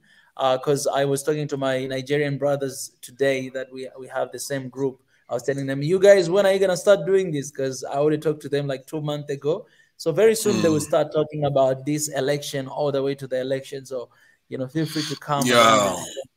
Yeah, is it going to be a big one? This election in Nigeria is very, very important. And in a way, it's important at the same time. It's so clear-cut because the candidates, the difference between them is just massive in terms of style, age, and everything. And the other 2 candidates are just not an option. Right now, it has to be Peter Obi, because if you look at the other 2, it's like, what are you even doing here? You should have retired by now. And we need somebody that is quite fresh. Our president is in London right now, getting medical check. We don't need the other 2 that are running for president right now are going to be like the current president. They're going to go in for medical checkups all the time. Why Peter Obi is just you remind me of Biden. You know, all the time he loses his way, like he forgets where to go. Oh God! Oh no! You've not seen the one that is from the current party of Buhari that is in office. The candidate that is from that party, you can't believe how many times he slipped and wanted to fall. Because to be fair, it's not his fault. He's got some illness going on. But Nigeria cannot put up with somebody that is ill at this stage anymore. We just had one old man that just is ill all the time, and he barely talks to the people. And now we're going to get another one again. So Peter Obi is just by far the best candidate, and he ticks so many boxes for me. You know, his policies, his record when he was governor. He's the only governor in Nigeria that left a surplus in office. even this thing, that was a president and was a governor in Lagos didn't leave surplus. So this guy left a surplus in office when he was in office, and his style seems to be the kind of he's stronger, and he seems to have a style that Nigerians would prefer to have. And I think it would be interesting to actually explore the way he approaches this in solutions. One thing I have to watch out for is the way Nigerians talk. Nigerian politicians talk, they don't talk like Kenyans. They don't talk like Ethiopians. Their own Nigerian Pan-Africanism, they seem to talk about it like, I don't even know how to talk. I don't even know how to present it. It's almost as if they talk about it the way the Kenyans talk about it or the Ethiopians talk about it, it's almost as if they were breaking a contract. That they don't do that. And that is really odd, the way they talk about Pan-Africanism. But yet, in this peace process, Obasanjo was there. When it comes to doing things in Africa, you see Nigerians there, but they never talk Africa. They talk Nigeria, and that is it. They don't talk the diaspora, they don't talk anything. It's only Peter Obi that has whispered that if you fix Nigeria, the diaspora will return. That's the way he put it. He's the only one that has said that. So we'll see. It's a hopeful period, and it's a big one. And I just hope the people in Nigeria, because they are the ones voting, the diaspora are not allowed to vote. They make the right choice and ensure this guy becomes president. You know, in Nigeria, we are not under any illusion that things are going to change overnight and then it's just going to go there and things will be easy. Nigerians are not easy to govern. I can tell you that right now. Everybody that has met Nigerians outside Nigeria knows they're very hard to contain. And the guy is going to have issues. And I just hope that he's able to make some of the right moves, especially with it. I think the diaspora is going to be critical in the case of Nigeria, because there are too many Nigerians that are overseas that are not contributing to the country. If he can do something to bring them back, you see Nigeria, in short, and if Nigeria gets its act together, that is it. The sub-Saharan Africa is sorted. If Nigeria gets its act together, sub-Saharan Africa is done. This conflict you are seeing in Congo, in Central African Republic, Sahel, all that is gone. It's just because Nigeria is weak. That's why you see all this nonsense going on. You see what I mean? So, and I don't know why Nana is feeling stiff that I said that I brought Ghana into it. Like, don't blame Ghana for Nigeria's problem. Tunija, I really appreciate that. And in that platform, Tunija, we're going to talk a lot about that. So I really hope you come, because seems like you have a lot of things to say about this coming election, man. We need to support, and we need to raise our voice, man. To our people, to the people of Nigeria. For me, anyone that stands, for Pan-Africanism, for me, I always look at them with a different kind of eye. But for now, I want us to go through this. This is the resolution actually that they signed in the agreement. And I just want us to go through this to read and to see it through. This is the draft agreement for lasting peace through a permanent cessations of hostilities between the government of the Federal Democratic Republic of Ethiopia and the Tigray People Liberations Front, TPLF. And let me read a little bit here, and you guys will share your thoughts. Agreeing. It's saying, let me widening up a little bit. Let me start from here. I'll be going up. All right. Hope you can see now clearly. We can see clearly. All right. Wow. Agreeing to peacefully resolve the violent conflict that erupted on November 3, 2020 in the Tigray region of Ethiopia in a manner consistent with the Constitution of the Federal Democratic Republic of Ethiopia. That's good. Recognizing the destruction consequences of the conflict between the two parties on human lives and livelihoods. Affirming that political problems can only be sustainably resolved through political means. Reiterating the party's commitment of the African Union's agenda of silencing the guns by 2030, consistent with the spirit of African solution to African problems. Resolved to find a lasting and comprehensive solution to the conflict, including restoration of constitutional order in the Tigray region. Convinced of the need to agree upon the terms for the permanent cessation of hostilities and modalities for the peaceful settlement of all political differences and disputes. Determined to seek a peaceful and lasting solution to the crisis within a framework of the permanent cessation of hostilities, where a monitoring and verification mechanism shall be put in place to monitor compliance. Wow. The last one is recognizing the effort to bring a peaceful resolution to the crisis by the African Union High-Level Panel led by His Excellency former President Olusegun Obasanjo of Nigeria, supported by His Excellency former President Uhuru Kenyatta of Kenya and Her Excellency Dr. Phumzile Mlambo Ngasuka, former Deputy President of South Africa, as well as the Republic of South Africa, for graciously hosting the peace talk and the observers for their support. Wow. I think that South Africa made a big difference, man. That lady, you see, don't know human beings make a difference. Lady, I don't know, man, where that lady showed up from, man. She's something. And sometimes you just need to have a wise head in the house. And Obasanjo is quite a wise head himself, but I think you need people that are a little bit more forceful. Obasanjo, I rarely heard him challenge the West for anything, but that lady has. He like, no, you can't tell us what to do. And if you look at the spirit of the resolution that was adopted, it's clear that this is an African movement.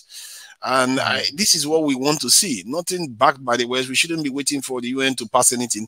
Take care of our problems in-house. You know, I really appreciate what is going on out there right now. Is really encouraging. And I've been saying it, that this African trade area, they are talking about African standby forces in all the region. They are talking about counterterrorism forces on the continent. I feel like our leaders have learned something from their mistakes in the past. I don't know, because it's very hard for Africans to openly say, you know what, our leaders are getting some things right. So, because their approach to these things seems to be, instead of dealing with it in one nation after the other, they are going continental. You know, look at the whole continent is coming together to try to resolve this now. And they are talking about silencing the gun. So they will put in a mechanism in place to ensure nations don't erupt in violence anymore. So that is something one has to appreciate a lot. If you look at the way the standby forces were advocated, it was continent-wide. If you look at the way even the space agency, continent-wide, the only issue I have with the space agency, they went and put the headquarters in Egypt. I don't understand that. Personally, they can keep the headquarters in Egypt and bring the space agency to Ethiopia or Nigeria. I prefer that there. Because you have to understand rockets are precursors to ballistic missiles, and you're putting it right next door to Europeans. I don't understand why Nigeria Africans lead to that. So that's one. But I really appreciate the fact that these people are beginning to understand that if they don't band together continentally, the common passport is another big one that move with. It's just that in the context of Nigeria, it's hard to see. Ethiopians are lucky. They have a Pan-African president that is openly, and even Kenyans, even the Kenyan president is openly African. But our presidents are not like that, though. Don't come and tell them, don't talk Pan-Africa in Nigeria, otherwise they'll be breaking the contract agreement that they signed somewhere. Because they dare not talk Pan-African in Nigeria, you know. So I hope that this is the beginning of something that is going to transform the continent. And it's really, really long overdue. And I've been saying it now that we don't have a lot of time. I worry that in the next 10 years, if we don't sort out our mess, there are consequences. There will be consequences to pay. Right now, America is competing with Russia, competing with China, maybe a little bit working with India and competing with India at the same time. But in the next 10 years, they may have resolved their differences. And when they resolve their differences, and we are still weak, what do you think that's going to mean for Africa? That would be tantamount to a new Berlin conference. Because now you have a lot of powerful and peaceful regions of the world coming together, working together.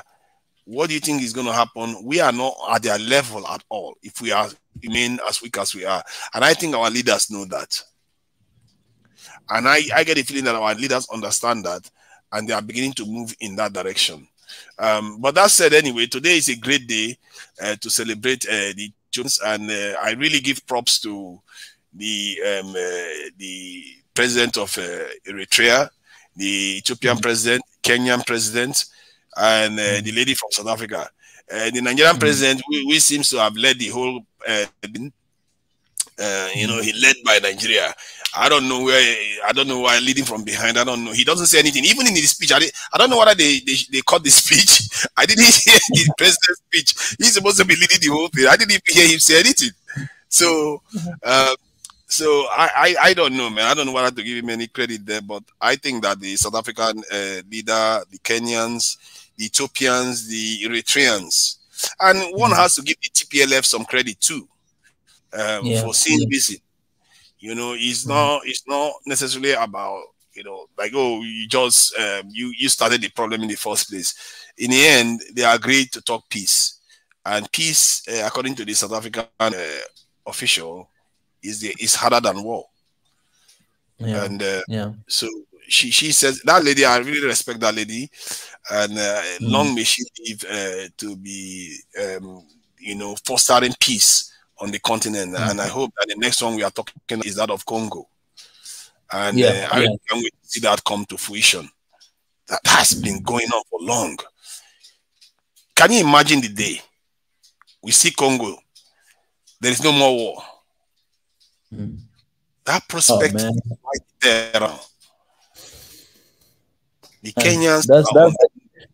That's the game changer, man. That's the game changer. That's where we're gonna move towards. You know, let's get peace, stability. Ethiopia. Let's move to. I mean, at the same time, we're dealing with Congo, man. Like, these are big nations in Africa. Big nations in Africa. Big ones, and they have a huge potential. Just today, I was saying that, look at the wheat production in Ethiopia. I just released that episode today. The incredible amount of wheat production they're producing that is going to feed the entire country and exporting to the neighbor country. Look at the dam. The electricity is going to produce to other countries as well. If you go to Congo, you see how much richness there. If you go to Nigeria, you see oil, man. You see business there. You see a lot. That is like economic city of Africa. Man, like, if all these countries, man, we come together and we have stability, we have peace, how much more men we're gonna have in Africa to just support one another and to lift each other up. You know, to give. If you have wheat, you give it to me. If you have oil, you sell it to me. You trade with us. I mean, Africa, we will be untouchable. You know, but we need I'm telling you, if Nigeria gets its act together, and tell you, Nigerians are warriors when they want to be. If Nigerians get their act together and decide to change their security posture anywhere near what Burkina Faso is doing, I'm telling you that, man, Africa is going to be like, we are not looking back anymore. And I really enjoy what I'm seeing, and I'm hopeful for Nigeria, but the other African countries, man, I'm really, really happy with what I'm hearing in the Horn. It's only Somalia that seems to be having some problems. But man, it's blinding to believe, or it's making Kagame look like an old relic right now. And compared to what these guys, this new Ruto president, I think he's the kind of, how do I put it, prodigy of the previous president. And it's like he is not taking prisoners too, and he's coming on out and putting his boots where his mouth is. You know, he's talking about peace, the peaceful, that's peacekeepers in Congo, and this Ethiopian president is going to follow. The Ethiopian president is going to support that 100% because he has been at the other end of he has been at the receiving end of the problems. So he's going to follow too. You know, and Congo was right to join the East African bloc, because that Central African bloc, I don't know what's going on there. I really don't know what's going on there. They're not holding this thing down. And but that said, anyway, I wanted to ask you a question, because I don't know anything about the country called Congo itself. What is going on in that country? My brother, that's another session for not another the time. Republic of Congo, not the Republic of Congo, the one that they call Congo. Congo Brazzaville. Yeah, what is going on there? That's a challenge, my brother. I'm going to do my homework. I need to contact my brother in the Congo Brazzaville and then I'll bring him in here. I think we need to talk about Congo Brazzaville because I think we never talked about everybody. If I look at the African map, sometimes when you look at the African maps, you look at Congo Republic, the Republic of Congo, you look at Kenya, but there are these other African countries nobody talks about, like Central African Republic. I don't know what is about. I don't know what Congo is about. I don't know what is going on there. Whether there's a conflict there, whether there's not, I don't know. So that's true. That's a big challenge. That's a good challenge. Go back to this. Can I go back to this document? Can you blow it up again? Okay. I think this is just a brief statement. This is a very brief. There's a lot of detail that has not been completely put out yet, but I think the most important thing is that I think in this document is that they do have to. At least they agreed on the restoration of constitutional order in the Tigray region, which has been the biggest problem. I think the issue that has been the most difficult thing for the government, which is at the end of the day, the elected government of Ethiopia was, not able to do. So this is important. This document doesn't get into details. They have not released every single detail, but the disarmament of specifically the TPLF, I think is part of the deal that they have made, from my understanding. So that is going to make a huge difference. I still want to see them more in detail, but this is, again, like I said, a big day, a big move, big change. This document to me doesn't say anything new except that one part, the result part. That's the most important part, because right now there is no constitutional order, specifically in the Tigray region. So let's. I can't wait to read the whole entire deal, but this is definitely a big day. I'm gonna jump off, but Mika, I will see you this weekend at Friendship Park. I will be on the street hugging every I see on the street as well. I'm gonna go dig a little more deeper into this deal, but Tunaja, I'm gonna check you out for I just want to say, I think Africa looks up to Nigeria. It is the most populous country. It is one of the most richest in resources, next to the Congo, I would say. But I think Ethiopia has its waters and the dam and all that. So I hope Nigeria, steps up to the plate and becomes a leader in Africa, as it should be, to be honest. So hopefully your election that's coming up will lead towards that direction. I'm planning to go to Nigeria next January, so that'll be my first trip. Wow, that's good. Yeah. That's my new Pan-African attitude. I'm going to try to visit every African country in the next 5 years. I've been to Tanzania already. Wow, that's nice. Good. Yeah, go to Lagos. You definitely notice a speed change. This will pick it up very quickly. I've heard. So I know. Yeah, definitely. And hopefully, Tunaja, you come visit Ethiopia. We'll slow you down a little bit. Oh yes, man. When the day I am free to travel Africa, man, I will pray. I will just believe that God has blessed me with one of my dreams. This is one of those places. There's so much to see on the continent. And just take my time when I'm free. I'm willing to travel for months because I don't like to see places where I just fly to the airport and just fly out again. That's not how I like to see places. I want to really get immersed in the country, know the people a little bit, then move to the next one. If I am traveling by road, if I want to travel, because I really want to understand and see the people, because there's so much to be seen. Even from Nigeria to Ghana, when I traveled, I didn't forget the trip. And whenever I go, even if I can easily take an aircraft to be in Ghana in 1 hour, I use the road because I want to see the peoples of the continent. It's just, it's so refreshing to do that. I don't know. It's almost like a spiritual thing.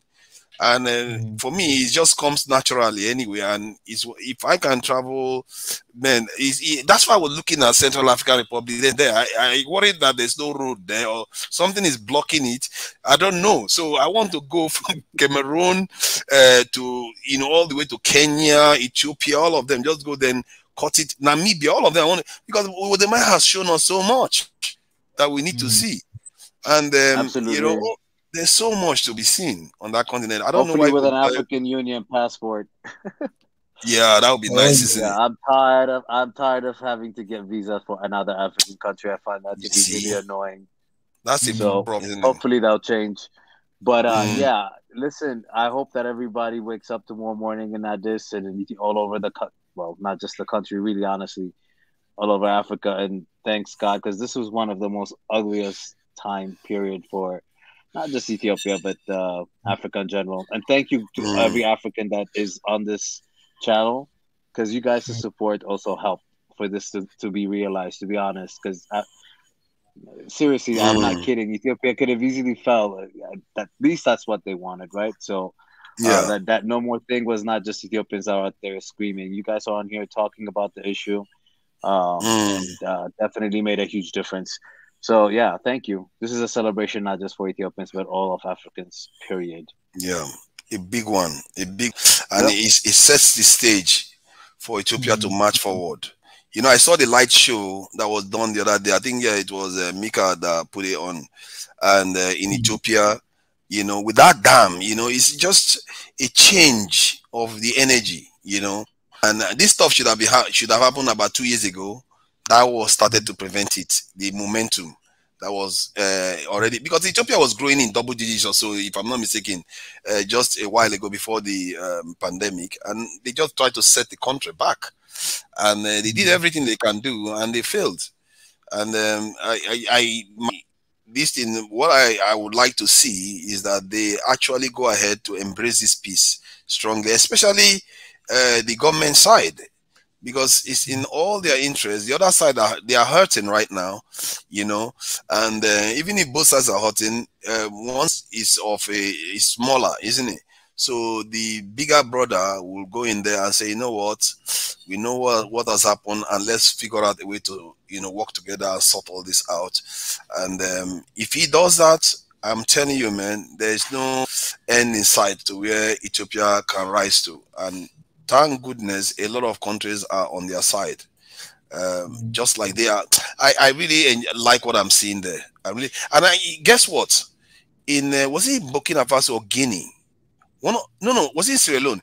Yeah, the Guinea president went to Burkina Faso, to Sierra Leone, and or the vice versa, I'm not even sure which is which. Then they were welcoming each other, and you know what he said? What the guy said? He said, this guy was the first guy to come and visit us in our country, and when we are trying to fix the continent, for once, I got the idea of what the Guinean president was doing, or the head of state. Now it's not the proper president. Head of state is doing. Basically the Guinean president, the Burkina Faso president, and the Mali leader. Let me call them leaders. These guys are anti-French.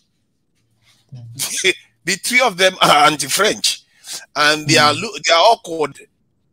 They want to kick the French out, and if it's correct that he is bringing the Sierra Leoneans into it, it tells you that there's a movement out there on the continent to really take control back from the foreign forces that are on the continent. It's just a republic is housing two of them right now, even if the people don't want them there. Chad is very close to the West, and it's right next door to Nigeria, even if the people don't want them there. So, but the trend is against them. It's a very, very good sign, but this of West Africa is not very clear cut yet. I really need to see more movement in that direction, especially in Nigeria, Ghana, Cote d'Ivoire. They are key. A lot of people would like to talk about Senegal, but personally, I think it's Cote d'Ivoire. In terms of the Francophone countries, if Cote d'Ivoire changes position and you see Ghana move, that could signal a reversible shift. But if Nigeria moves, the rest will have to move. They don't have a choice. Literally, they don't even have a choice if Nigeria moves. So there's a trend going on. And in the case of East Africa, what makes it so good is that it's the largest country in East Africa that is. The largest country in West Africa hasn't done the same. And that's what we want to see. What I always say is that the Asians have China. The Indians have India. The Europeans have NATO. The Russians have Russia. The Russians have Russia. The black people have Nigeria. So you see a problem there. Nigerians are the ones that are not pulling their weight. So, and I say this to my fellow Nigerian brothers. I tell them, you know what? You don't get your act together, man. You are letting the whole race down at this rate. At this rate, you are letting the whole race down, because if you look at other groups, their most populous countries are the ones dominating and defending them. Typically, they are just basically their umbrella. You know, the moment China became nuclear power, the Asian countries started rising because you can't mess with them anymore. The same thing with India. But if Africa, if Nigeria gets its act together, watch what happens very quickly in Africa. It will just start transforming very quickly. But I get a feeling that our African leaders are taking a different tack. You know how I like to say, get nuclear weapons, get all that. I think our African leaders are using a totally different strategy here. I've never seen it before, and I don't know whether it's going to work. Their strategy is, let's come together as a bigger whole, so that when we move, we can't be stopped at all. I think that is their strategy. Because why they are insisting on using the African Union, and they are putting all the major the things they are putting together on the African continental level is something that belongs in nation. Defense, space, even customs is in doing it together in the African context. So there are many things that they are putting together, and these things are moving very quickly. And you see Nigeria supporting these things, but they don't see anything. The other day, I saw Buhari was signing something for the African continent to start the process of using their standby force, and also for the Continental Free Trade Agreement. He was saying that they need to start removing the trade barriers between countries. But this guy, when he makes a speech, nobody knows. That news, nobody knows about it. Africans don't know about it. Nigerians don't know about it. So it's like operating under the radar. Even when you look at this video I think somebody put up the video of this peace deal that they were talking about. In the document there, it says that Nigeria is led by Nigeria, but in the speech, this thing, you would think Nigerians are not even. That is the interesting thing I noticed about Nigeria. Nigeria is operating in the background all the time, and I still don't know why. And I'm asking every day. I'm asking my fellow Nigerians a lot of serious questions, and nobody has answers to it. Maybe it's only the president that knows. Maybe when he gets into office, they read him the Riot Act. They tell him, these are the things you're supposed to do. These are the things you're not supposed to do. I don't know. But all I know is that the direction of travel right now seems to be the right one. And Ethiopians can see it. I think Kenyans can see it too. I don't think South Africans see it, because most of the South Africans I speak to, they don't care too much about this thing. And I definitely don't think Nigerians see it. Nigerians don't care about these things. And yet, it's something that no, Nigerians don't see it. I can assure you, Nigerians don't see anything. If you tell them about Pan-Africanism, they're like, what are you talking about? You are one of those people that talk about Pan-Africanism. They don't hear those words. You know, when you tell people are stealing their money, they care about that. When you tell them that, you know, most of their stolen crude oil ends up in the West, they care about that. But Pan-Africanism, because their leaders don't tell them about it, and hence why they don't this in this. But you say, I'm happy. Ethiopia is giving a lot of people hope. Kenya is giving a lot of people hope. South Africa is giving a lot of people hope. I think we have to run with that. I don't care. Even if they lead, I don't care who is leading. Even if it's Gambia that is leading the whole thing, I don't care. The people that are going to change this continent, you know, they may show up from where you don't expect for good. You know, so good work you are doing there. You are very, very positive with your approach to these things. And I saw you the other day when you were ranting about how Africans were with time. That's the first time I saw you cross. You were good about how we behave with time. Oh my God, man. You are really cool. You were not finding it funny, man, because of your timekeeping. So Yeah. Yeah. We are there where we are there, man. Don't worry about it. We will be there. So, No worries, my brother. man. So this when you start that this in covering Nigeria, you know, I'll be coming in to talk, and should I talk to Nigeria Day? And believe me, they are not easy, but we are all getting there. Yeah. We are all getting there, and yeah, they are not easy. You know, one of the things I'm telling them is to kind of understand the presidential powers, because our president, from what I gather, does have powers that the constitution gives him. So if you make a demand based on that presidential power, he cannot give any excuse that the Senate or the House of Congress blocked him. So he will have to carry out whatever he promises. So because I'm trying to find the most efficient way to have our people change. And what I see with our Nigerians is that they shout at their leaders, they say they hate them, and they say they want change and all the rest, but they don't necessarily have a precise way of making demands. They don't necessarily have clear demands for the leaders that the leaders can say, okay, demanded for me to do, and I have the presidential power, I can be able to do it the very first day I get into office. They don't do that.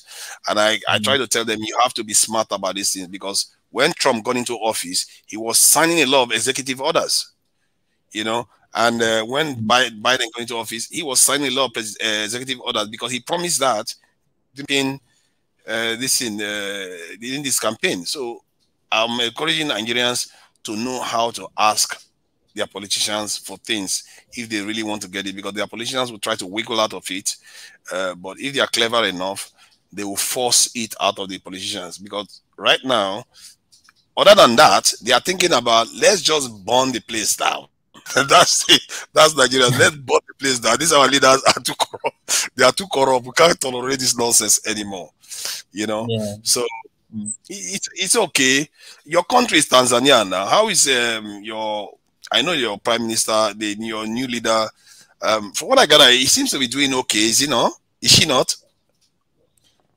She's doing okay. She's actually doing okay. She tries her best to go here and there to make some deals with a lot of African countries. I know there's a lot of also, critics about, her going outside of the continent as well to make deals there. So, but so far, so far so good. I think this is the right moment to demand for one Africa as soon as possible.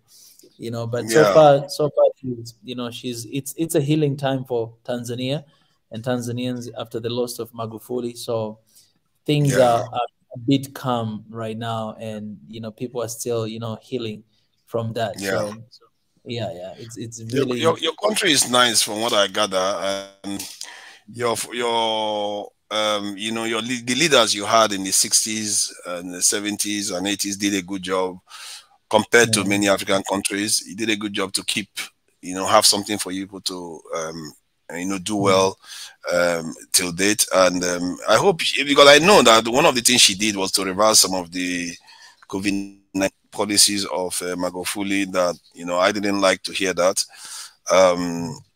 But I think that there's enough good that has been done in that country that I don't think she can, undo them. Even if she tries, she's not going to undo a lot of good things. You said something about negotiations, though. Negotiate anything away? No. It's just some agreements with neighboring country. For instance, about Kenya and Uganda.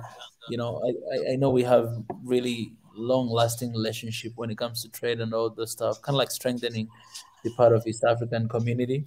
So I think that is what they're really focusing on in the East African side of Africa. They're really focusing on strengthening that, day and night. So, and they're doing pretty good job, in the East African community.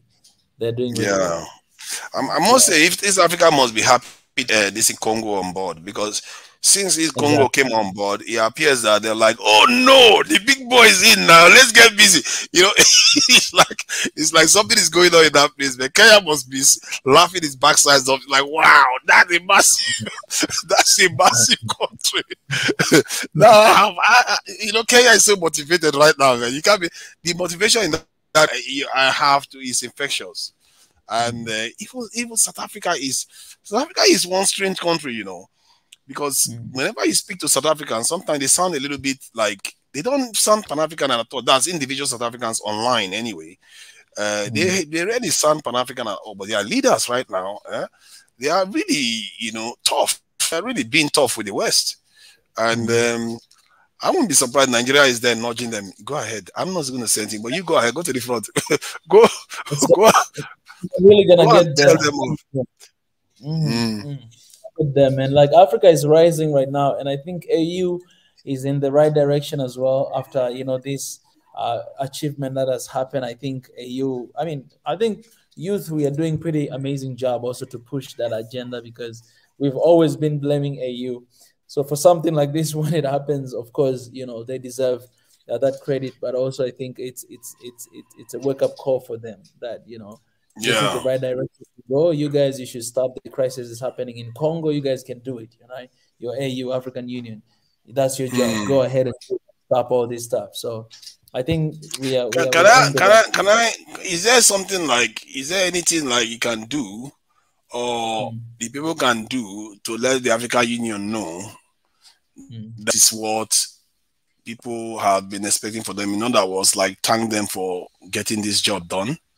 Because if you want to see the same kind of action again, you want to let them know that, you know, the people are aware of what they've just accomplished, and that that is what people want to see from them.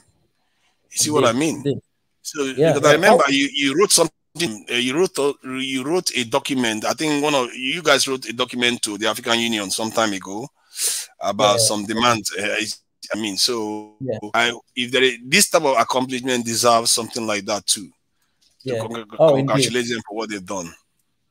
Oh, definitely. I've already because every time when I tweet, I always tag them in all of the tweets like that, so that they may see. Today as well, I tweet to just congratulate them for what they have done. And I think we're gonna follow up with the with the letter, specific letter to just write that, you know, this is the right direction, and we hope the same thing will happen to Congo, another part of Africa. We are here to support them as well for the beautiful work they're doing. Yeah, that would be great to see. And you said they have Twitter account. Yeah, Twitter account. We'll check that out too. We'll check that out too. Yeah, I didn't know that. I'll check that out so that I can add my own there, because this type of things deserves you know, applaud. So people applaud them for doing the right thing, and you know, hopefully encourages them to carry on what they are doing, because that's what we want to see. You know. Thank you for having me, Mika, and all the work you have been doing. You know, your generation are going to see a different Africa at this pace. And there are signs out there, and I hope the progress keeps, you know, increasing in momentum. And you know, that one passport that this guy talked about, man, I really can't wait to see that, because just yesterday I was imagining, you know, going to Cameroon. I was like, oh my God, I probably need a visa, don't I? Yesterday I was actually imagining this, because I was looking at the map of Africa. I was like, Jesus Christ, all these places I can't even travel that freely, even if I wanted to. And we barely know Africa. I looked at that Central African Republic. It's like a mystery. Like how did you guys we don't really know Africa. Africa is really big, you know, and we need all this action of, you know, one passport. You know, the African Union passport it was actually introduced in 2016, and it was introduced to the leaders, the states leaders, all of the top leaders they already have, and the plan was to distribute to the people of Africa by 2018. But you know, I don't know what happened. You know, like we just never seen that. But until today, leaders they have African Union passport. It's actually there, but you know, it is been introduced to the people. So what I did is I also created a little research, on Twitter and on YouTube, and I wrote like how many people are willing to actually pay for the African Union passport as a gesture of supporting African Union, actually to fund the African Union, because African solutions to African problem, it means we Africans, we're supposed to fund the African Union and not the West. So if we're willing to pay for our passport, it will be a gesture of us supporting the good work they're doing so that they may continue to work. And 96% of people who voted, more than 1,200 something people voted, 96% they say yes, we're willing to pay for it. Yeah, those are your followers now. Go and try that with Nigerians. Nigerians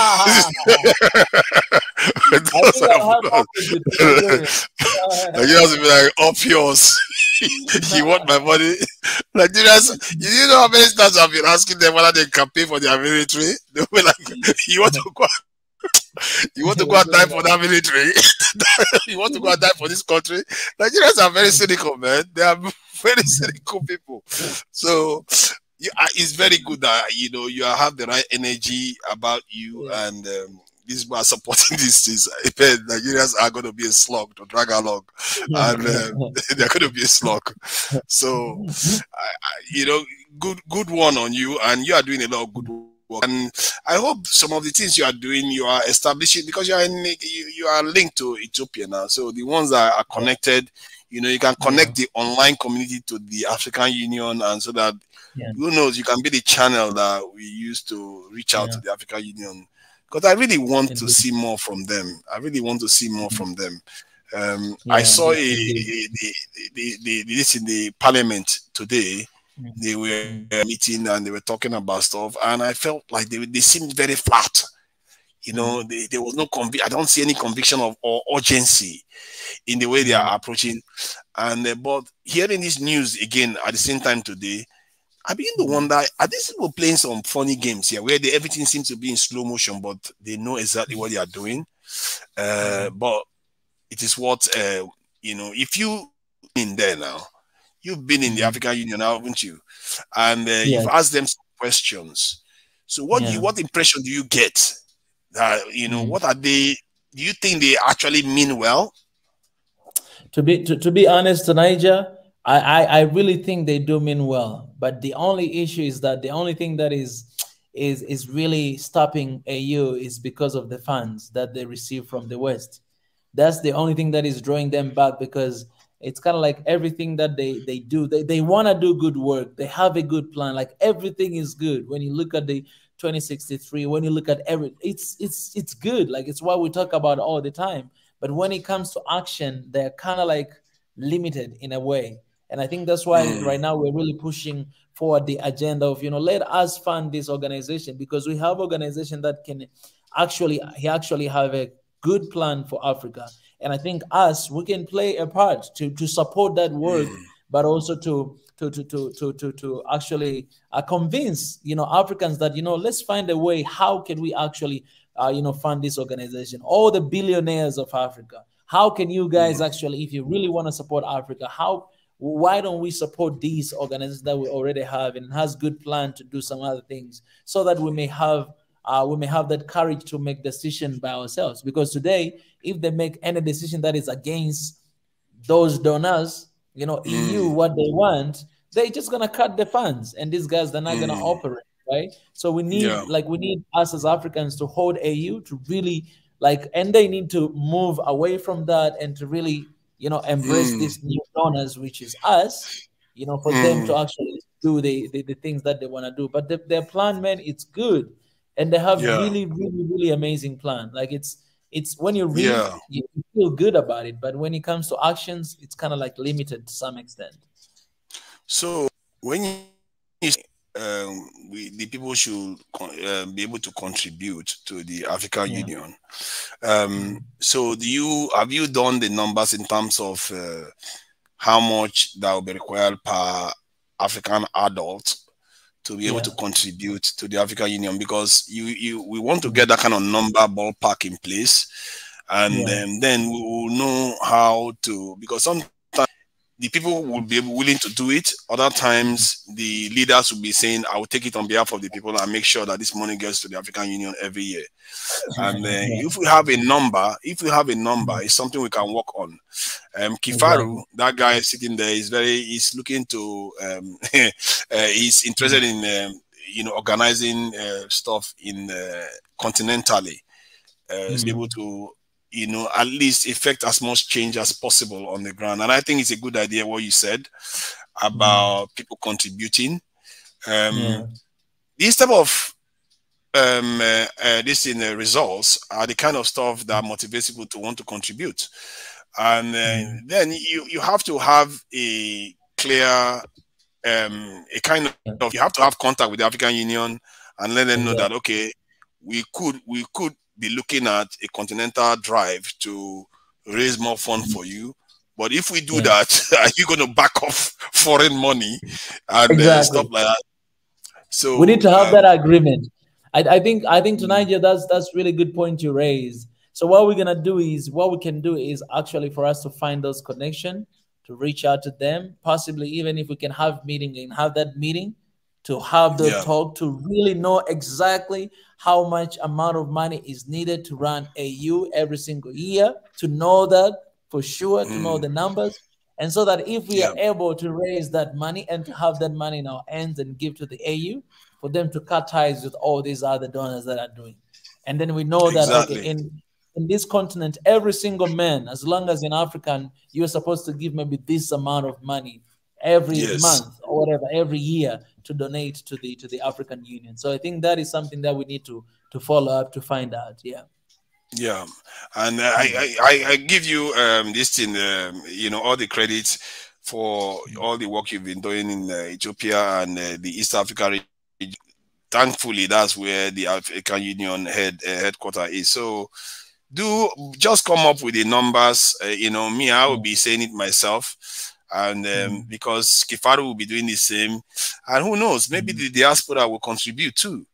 And because this thing is long overdue. We have to fix our continent ourselves. If the government are too slow, because the thing I notice is that when the people want to move, if the government see that people want to move, they will move.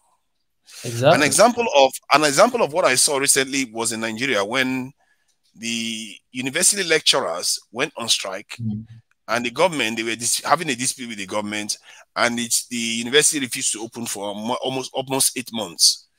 Then the Parents Teachers Association said, enough of this.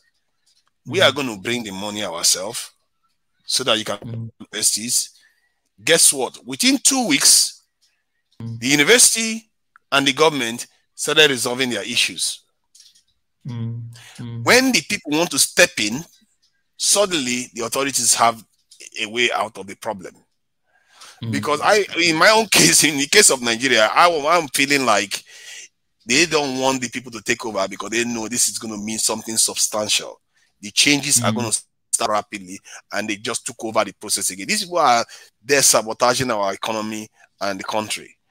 And I tell you this, if the African Union sees that the people are moving, wanting to solve this problem, you'll see that they will notice and they will start stepping up. And the government will start stepping up. They may not even wait for you to start sending more money. They will start sending more money themselves to avoid the embarrassment. And because the elites, they always want to feel like they are relevant. The people take over the process, they are not that relevant anymore. You see what I mean? So they will want to take over the process very quickly. So we'll see. And you see, you might actually make a big change without actually delivering the money itself. Just by looking like you're about to deliver the money will force them to act. That is something I noticed in their behavior. Yeah, indeed. For that, Niger, we are going to deal with that. Thank you so much for that suggestion. We are going to find out. We're going to deal that. I'm going to find some contact while I'm still here and to see, what we can do. Because we just want to we just want to know the numbers and to see for us what we're going to do. We're going to organize our young people. We're going to talk to them. We're going to make sure this word go out there for our people. If they're, I know a lot of it already, 96% are willing. Those few people who voted, and we're gonna move forward from there. We just need to know. Is this correct? Is this correct? I hear that look at this. I'm just looking at the numbers right now. It says that the African Union budget for 2020 was 647 million. I was thinking it was going to be about $1 billion. Wow, it's million. Yeah. And we have how many billion? How many something billion people on the continent? With all the number of people we have, and how many dollars do you have to donate to fund the African Union? We can literally fund the African Union with about half the population. They can still do it. Yeah, $1 a year. Only diaspora can do that, but we're gonna do everybody. Like that's the very little amount of money. If it's that what you say, for all of us to come together and to be like, this is our organization, we want them to do our work, we're gonna do it. And so the demand will be like, okay, give us the common currency, give us the common passport, give us this army, give us, man, it's just gonna be demand, and they're gonna have no choice than to do what we ask. Otherwise, we're gonna sanction them. Yeah, So I'm really happy to be seeing these numbers, because that is even cheaper than running the military. Because my calculations for the Nigerian military was a lot higher than that. Look at the African Union operational budget is around 100 and something million. I'm telling you, that is people can fund this. The continent can fund it. If we go from one country to the other and you have a way of pooling resources, you can take over funding of this. I can't believe that's how little the money that they require to run the nation is. They should be easy to fund. It should be easy. Yeah, it should be easy. It really should be easy. It's not a lot of money. And now we are ready. So right now it's just to give them information that, okay, we're going to do this. All right, we're going to do this. We are going to organize our youth. We're going to make sure we're going to cut down that number to make sure that our people does that. All right, and we're gonna do that. I think this one is. I think you will succeed in this one. If you go ahead, because I think that amount is not a lot to overcome if you go continentally. In short, even if the North Africans refuse to listen to you, but at least the Southern Africans will listen. People like me, that is a lot of money. It's $1 per per adults per annum. Not per month, per annum. That's not a lot of money. That's not a lot of money. It's an easy lift. And if you can succeed with this one, man, that is a good one too. This is what they call low-hanging fruits. Is that not what Big E? Big E said that. Now Big E said that. He said that low-hanging fruit. Big E, that's his name, isn't it? So yeah, he says that quite a bit. So what I'm seeing here indicates that the continent can fund this easy, and I know why they are not doing more. It should be more than $1 billion. Come on, man. Nigeria spends, even Nigeria that doesn't spend money on their military spends over $4 billion on their military, and you can fund the African Union to which you fund African Union with 100 something, 600 something billion. That is nothing. $600 billion is nothing for a continental organization. It's really nothing, brother. $600 billion. It's not even up to $1 billion. And this is why we cannot even do our work, because some Western, they're paying for that, and then they stop us from doing our work. No, we can't allow that anymore. My brother, enough of that. Thank you for having me.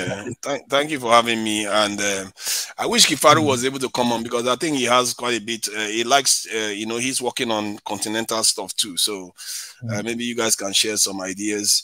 And but this one, I think you can do it. Get us the numbers. And I don't know whether we are going to be asking Congolese to pay too, but with all the trouble they are going through, Somalis, I'm not sure they are going to be. Anybody can pay as long as they are willing to pay. The diaspora can pay if they are willing to pay for it. So can do that. I don't know whether you can convince Nigerians to pay though. But $1, it can't be that much. Imagine if Nigerians choose to pay. $1 is very little, man. $1 is very little. It's not a lot, It's barely 1,000 naira. You know what? I'll talk to them about it. I'm going to talk to them. Are you willing to pay this? Because Nigerians, technically, they pay 1,000 naira, which is barely $1. They can. That's $1. That's 200 million. That's more than the operational cost of the African Union. Then there is also the other, pet projects that they have on the side. That's the one that really, that's the one the Europeans help them with. And that one, if we are to do it, you do it continentally, it will be easy to wipe out the European donation to it. And most of our people are not even going to notice it. Yeah. It's not a lot of money. It's a tiny amount of money per annum. Not. So yeah, I will run that by my Nigerian people and hear what they say. You run that by your people, and we see where we get with this type of idea. Exactly. Cool. That's good, man. Thanks for having me, man. Let me leave you to your joy today, and we are all we are all celebrating. Yeah, thank you, my brother. I really appreciate it. Thank you so much for stopping by. Thank you. Thank you, man. All right, guys. That's a beautiful talk. It was really nice to reconnect with our brother Niger again. And you guys have heard it. We celebrate, man, for the good work that African Union has done during this process of reconciliation. And we still hope and believe and pray that, this reconciliation, it's gonna be there, not for one day, but it's gonna continue to happen as days goes by.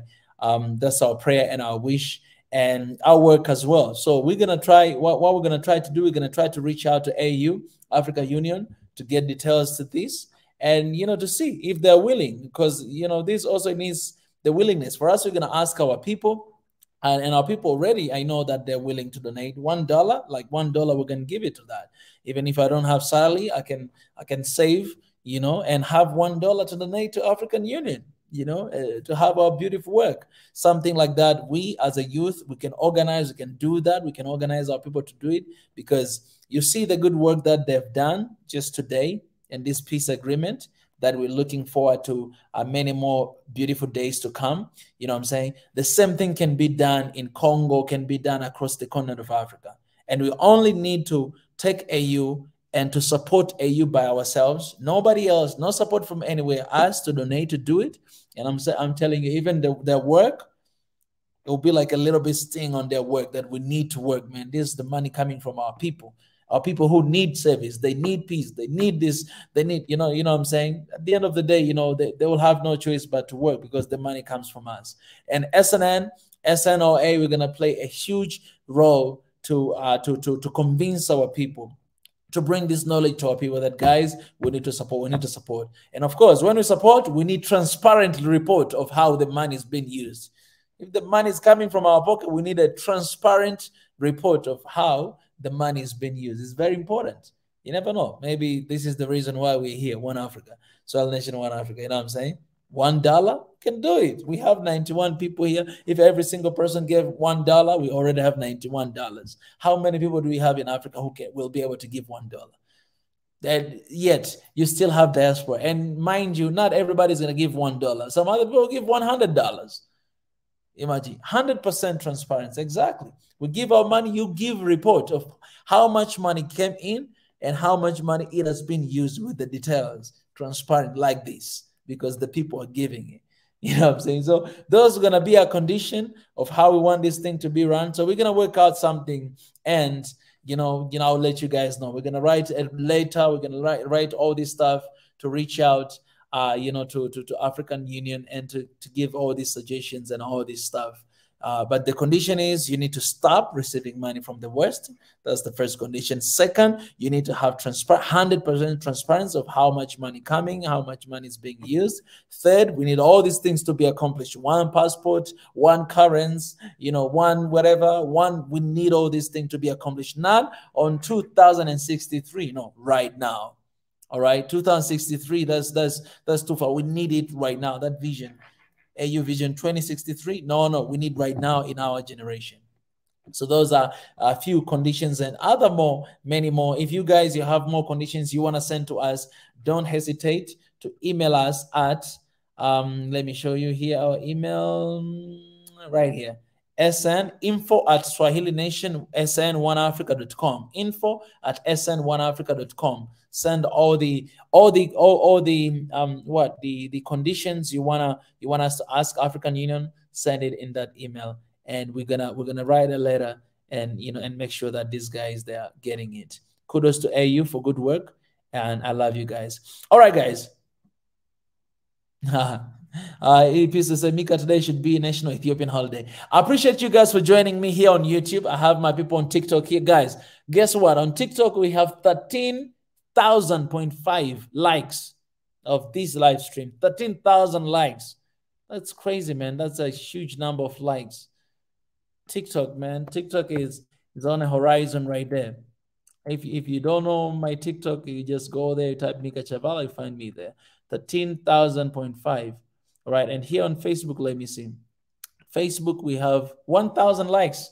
Okay, that's cool. We have 1,000 likes here. 13,000 in TikTok. They hear 1,000. That's a big give.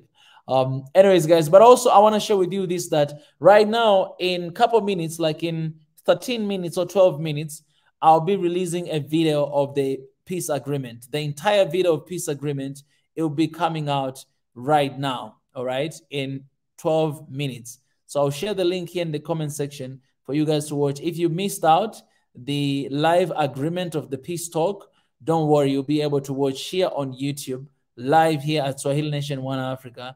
And this is the video. It will be out very soon, okay, in 12 minutes. It's going to come out very soon. So I'll just share the link here, the link of the video. Like this video, turn on notification button, comment this video right here. Like it. This the link I'm sharing right now. Why? Because this is the achievement of African Union, of African people. African solution to African problem. This is the achievement of that. You should like this. You should share this video. You should share it with everybody to see what is happening, man. This is not a European Union. This is not America. This is not whatever NGOs that are coming from there. This is Africa. We solve it. You create the problems, but we solve it. Somebody says it's not African solution to African problem. These problems are not us. They were created by them. So I don't know how can we say again, but African solution to, I don't know how to say that, but let's just, in the meantime, let's use that African solution to African problem. Click this link and it will lead you there. So I'm going to leave you right now for you guys to have a rest a little bit. And I'll be back in 12 minutes for this video. Don't hesitate to watch that video. All right, guys, I love you so much. And thank you. Let me just thank God here on YouTube and finish. God, I thank you for this beautiful moment, beautiful time, and the beautiful achievement that, African Union, Ethiopia, and Africans in general, we have achieved today. We just pray that this peace is not just going to be for a single day, but it will be sustainable peace. We pray, for the healing to continue to happen. All the damage and casualties that have happened in the past 2 years, God, we just pray that you'll continue to bring peace in both sides. Continue to embrace us and bring the country together. It's the time that we mourn, it's the time we celebrate together, and it's the time we heal together. So help us to enjoy that together. We pray the same thing that has happened to Ethiopia today will happen in Congo, in Mali, in other parts of Africa. We give all these things to you. In your precious name we pray. Amen. All right, guys. Right now, in 10 minutes, in 10 minutes, yeah, in 10 minutes, the video is coming. So I will end here and I'll see you in 10 minutes. Don't forget to turn on the notification button and to like that video, ready to listen to the talk. It's going to be like 48 minutes talk. So get your bathroom break and get ready to watch that. I'll see you guys soon. Lord Africa, eh? Lord Mama, Lord Africa, eh? Lord Mama, Siminyama. This is time for Africa. Africa for Africans. We must all come together, unite, and work toward the prosperous Africa.